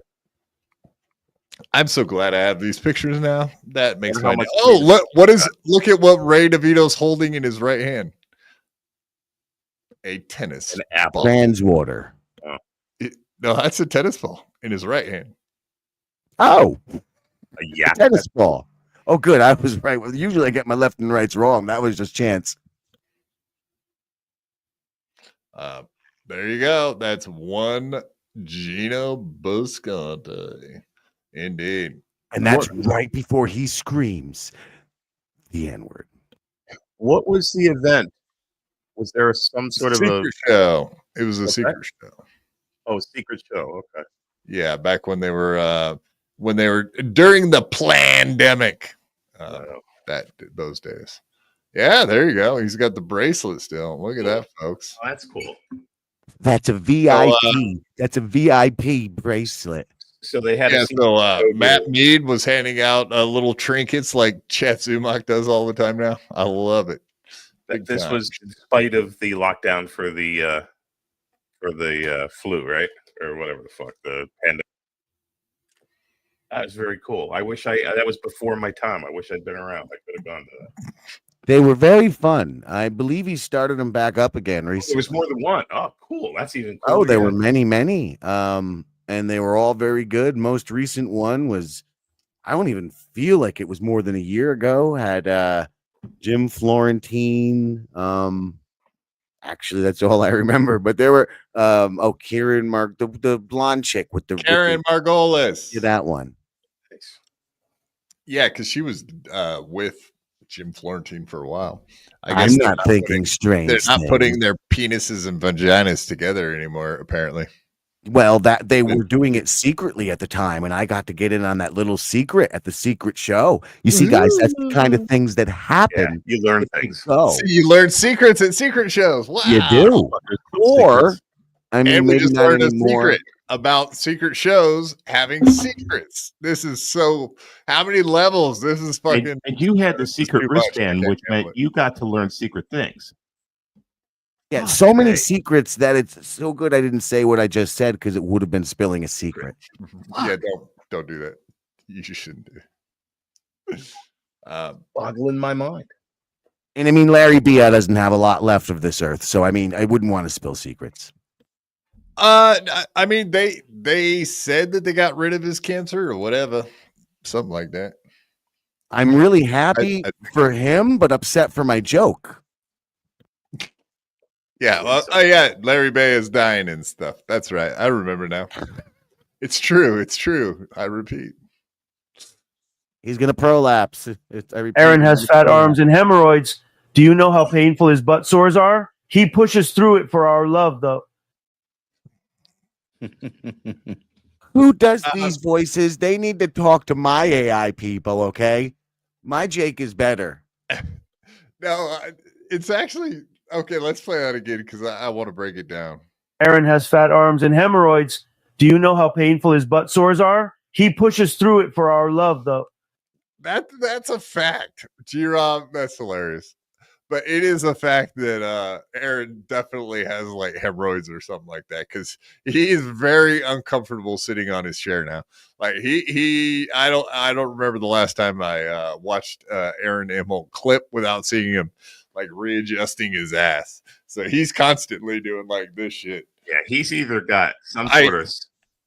I sit in a fucking chair all day, so I'm very aware that eventually your ass gets sore, but in his case, there's something a little more to it. He's either got problems or he's got serious case of hemorrhoids because you can't.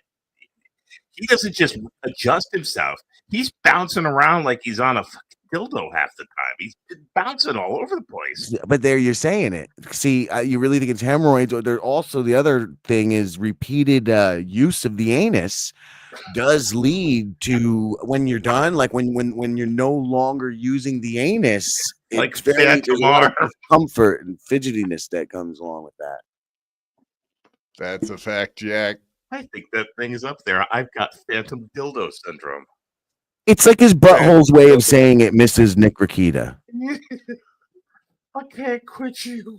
Nick Rakita and I are fucking each other. There it is there, folks. All right. Yeah, everybody answer the poll question right now, immediately, too. We're going to go ahead and end that right now. I think it's a good time to get rid of it. I seen someone just voted. All right. I'll give you just a couple more minutes to make sure you all get a chance to vote. But let's go ahead and play some of Pod Awful with Ethan Ralph from last night. I thought this was pretty interesting. Speaking of the toe, though. Oh, yeah. Let's speak about that because he's an insanely just cringe lying. And he was the morning show host of the. And there's multiple stations in St. Cloud, by the way, right? So it wasn't like it was he had a monopoly there, but this is the 187th ranked. 187. See, I was mistaken on that. I thought it was 137th something market, but there you have it. Market in the U.S. Wait, hey, I was watching you earlier, but we should reset in case there's some new people here and stuff. They don't know exactly what we're talking about here. You know, Aaron Imholt. Aaron Imholt. The guy who ate Ricatus cum out of his wife's pussy. Supposedly he did suck off and eat cum and was butt fucking guys and girls and stuff. And he tricked the shit out of Nick's local place. I live in my small town. Okay. Again, in the past, I started a thing called hashtag total sector death. You did. And I believe I was successful. For a year, there was essentially not really a sector. Nobody was even really talking about it. Even the Kiwi Farms threads were kind of dying off for a while there. I mean, you noticed it. Yeah. And so Ethan Ralph, what is the sector? I mean, let's just all say it. Like, he came up with the term and whatever. He's one of the major players over there. Kiwi Farms, him, may have been dying off a little bit, but yeah, they're back. They're better than ever. Ethan, whatever. It's another one of these cases of alcoholism, drug addiction. Obviously people aren't putting on their best shows when they're all fucked up all the time. Indeed. I think that was one of the major problems that they were having over there in this sector. At least Ethan Ralph was. Getting his ass whooped may have been another problem, etc. Fuck all of you. I got some secrets for you. Come and find them in my ass. I really want someone to dig in my ass for the truth. Where can I find a real man to make white in my ass? Jake Hudson or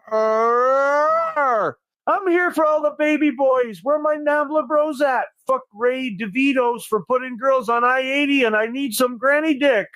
Also, how do you get a beer bottle out your ass? Asking for a friend? That was the beginning of it. Fuck all of you.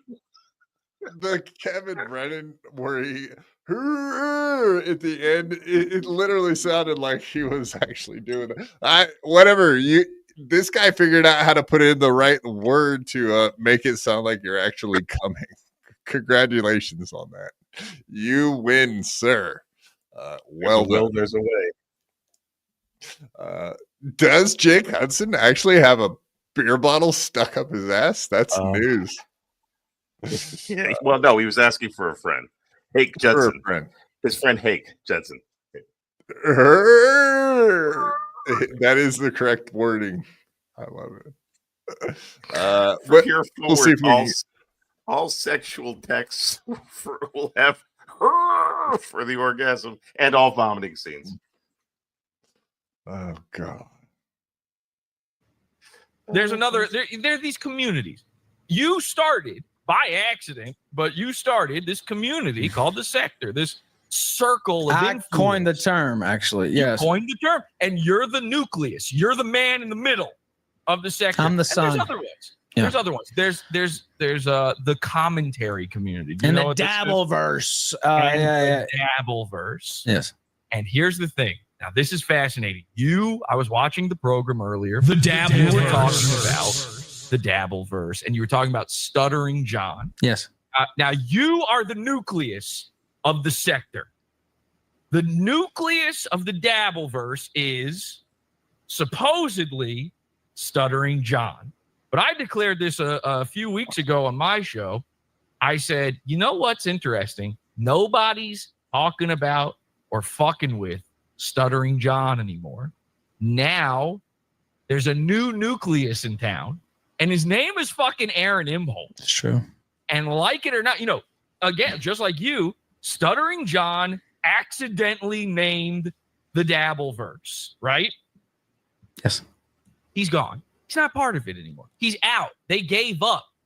The dabbleverse didn't die. It evolved. It's a fascinating thing. And I said a long time ago, I hate this dabbleverse. It's for boomers. This shit sucks. It's so unfunny. It spawned some of the worst portions of the internet. Like that guy Doom you're talking about. I like him. I like, he'll clip my stuff too. Yeah, he's cool. But these clippers, for the most part, he's okay. I don't know. I don't know about that Doom lady. She seems dangerous to me. I don't know what I think about her. Okay, so what Doom Becky Becca Doom. Definitely Rebecca Doom. Rebecca Doom. Mrs. Doom, as we call her. Doom definitely has an Asian husband with a very tiny penis. Her name is Doomekwa. She's got a tiny pecker. Oh. I just want to see what a lady cock looks like. That's true. Yeah. So true. So true. Like a all right. So Stuttering. Oh, sorry, man. Stuttering John. Yes, I would say Stuttering John is kind of irrelevant now. I do like how he brought up how the dabbleverse was created. He didn't give credit to Chrissy Mayer. He gave credit to Stuttering John for naming the dabbleverse. But literally, indeed, Chrissy Mayer famously gave the dabbleverse's name. So we'll give credit where credit is due, even though she's not a cool character anymore. Prove it, Derek, because she said dabbling. We the people said dabbleverse. Find the source of that, and nothing for nothing, because we, to her face, even we were calling it verse. F word, like a Fraggle, let's say like Fraggle Rock verse, but like the other word, we were calling that before it had an official fucking name. We definitely said dabbleverse. Definitely. I'm not saying we're the first. I'm saying Chrissy Mayer is far from the first, because when she was on our show, she was acting all, ooh, what's this? What's this thing? Or, it's got a name now? That's so cool, I believe was her exact phrase at the time. She didn't do it, is all I'm saying. All right. So you're saying she's an out of it retarded cunt. Got it. Okay. She's been in the stable too long, and really she should have never been let out at all. They should bring hay into her. Rude. He's a fucking cunt. So yeah, I do like the thought of Ethan Ralph getting involved in the dabbleverse. I don't really consider him to be that dangerous. I know he claims to be like, oh, I'm going to take you out. He is more willing to do fucked up stuff in real life, but there's plenty of that goofy shit going on in the dabbleverse. It's not like that where, he gets beat up plenty too for doing that goofy shit. Twice he's been manhandled in real life. Exactly. Go rest his neck. Both times in Spain, place where he came from. Yeah, he should stop going to Spain. He ain't doing so hot when he goes over there. He gets his ass whooped every time. It's fucking hilarious. Good in Spain. Not for me. Yeah. So anyway, I'm all for it, man. I want to see this guy come over here and see what he can do. I ain't a third of nothing. But yeah. Yeah, what do you guys think? Ethan Ralph, dabbleverse, Kiwi Farms. Kiwi Farms is a little freaky, but for the most part, it's just a place where your personal information will never disappear. I mean, other than that, what's to worry? The doxing and whatnot. Fun times. Yeah, I mean, so Aaron, he's more than willing to put way too much information out there every time he goes live. So yeah, if these Kiwi Farms guys, if they turned on him, of course, Ethan Ralph, it does seem like Kiwi Farms doesn't really give a fuck about Aaron, but there could be a point where they turned on him. That's what I'm waiting for everything to turn on Aaron. I mean, they realize he's a goober. I don't know. They just hate Nick Rekieta at Kiwi Farm so much that I think they took his side for a minute, but I think that's about to end. No, you can't. They might take his side because they hate Rekieta, but then they look at him and they're like, all right, well, let's sit this one out. Because this guy's a gooba. Suddenly they like Rekieta now. No, maybe he never wasn't like such a bad Rekieta. guy after all. No, they'll never like Rekieta. No, I I'm just just think there will kidding come with a time when they're like, yeah, how about we just hate both of these guys? Yeah. They're both We assholes. could hate. They seem to have a lot to give, so that's All right. I ended our poll question, and the poll question: the relationship Aaron Imholt ruins first? Question mark. Aaron himself and Scott Kelm from the gym is 40%. So I think most people agree that Aaron probably will destroy that relationship with Scott, his the owner of the gym. First, that does make sense. I don't think that Scott guy kind of knows what he's getting into with Aaron. Maybe he does. I could be confused on this. Maybe I'm the one that's a dummy. But I don't really think Scott understands how the internet works and what he's getting into. exactly. I think you're right. Guy. Second place is Johnny Crutches and Digger 420, 26%. Third place is Gino and Keanu Piscante, 20%. And then the last place is Aaron himself and Ann Gosch. I'm kind of surprised on that one. So you guys all think that Slam Piece and Aaron are going to make it for the most part. Maybe he ruins all of these relationships. Maybe. Yeah. And they're just doing them in the order they believe. Yeah, I thought that was a given. I thought that it was just a matter of which one was first. Yeah.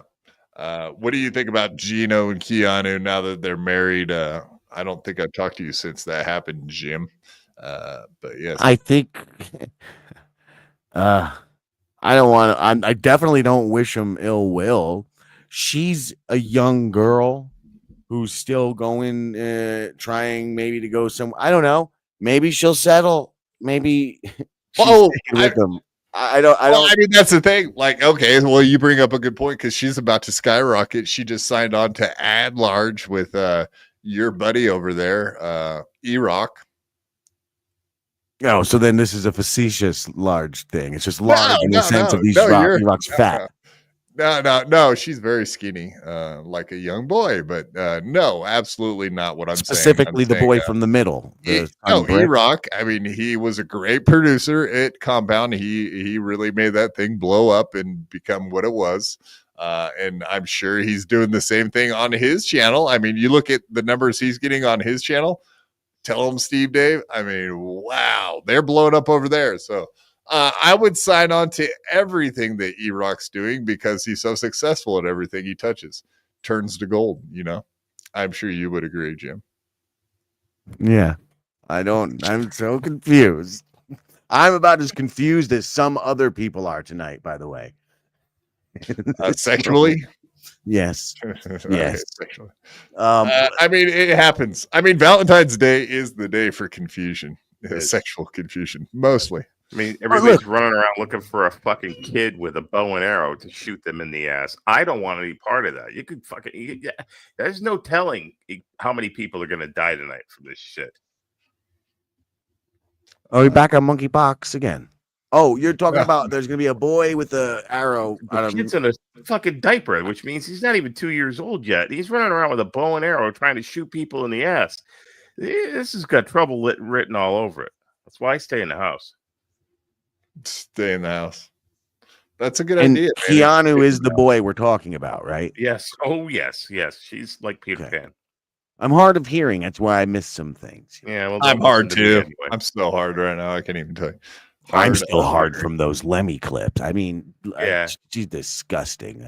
She's more attractive every time I see her. I have to say, good. I have no idea what you're talking about, Daddy. Yeah, well, I don't like that one. I mean, the squeal's okay, but I don't like the words, the tone. Hoya. Yeah, no idea what you're talking about. All right. Well, I think we got to end this thing eventually. I didn't even realize we're 3 hours and 40. Jesus. Nobody's going to masturbate. What are you talking about? Yeah, we all have to go somewhere and do something. Yeah. Some people did something somewhere in their bathroom with their hands. Join us tomorrow evening. Join us tomorrow evening. We'll be doing the Two Old Parts podcast. And I think we'll be having special guest Quadfather on, so please tune in. Retarded? What do you mean by I'm special? What do you mean I'm special? I told you, a little yellow back special. He's a little slow. He's going to come rolling in, and we're going to treat him special. Like, yep. You're going to put up a ramp for me so I can get in there? Right. We're going to see how many cars you can jump. Lou the Frog, and it'll be fun. Hell yeah. Do you got anything you wanted to plug, Jim? I don't even know what you're up to these days. You have channels. I don't even have your fucking links. I'm a piece of shit. I mean, I can promote no, I don't want to. They definitely don't want me to, so never mind. I will leave that one out. Official Rangoon. Great to make fun of. We've probably got like 5 subscribers there. There's a movie we made that's coming out. Just don't know what to do with it. I mean, it's easy to make a movie. Well, easy enough. You do it. Then what do you do with it? You know, I don't know. I don't fucking know. I put it out there for 2 people to look at. We'll see. But I'm also doing some fun things on Twitter at Steam Powered Man, where I school shooties. Can't show them on YouTube, but they're fun little comic strips about school shootings. So I mean, how could that not be? What do you got? Sam Hyde clips on there or something? No. I make art of people shooting each other in schools and making fun jokes. Fuck you. War. Whoa. And books, and that's it. And books. And you know, I will take this moment. Stay tuned. There is something coming relevant to you all in a very large way. And if I had to guess, 3 to 5 months maximum. So yeah, there you go. Stay tuned for a fucking long time. 3 to 5 months. Yeah. Keep this in your mind for 3 to 5 months, because something very big is coming to the dabbleverse. The new flavor of Doritos, guys. I mean, are we talking? What are we talking about here? That sounds like a jail sentence. I mean, I think you actually.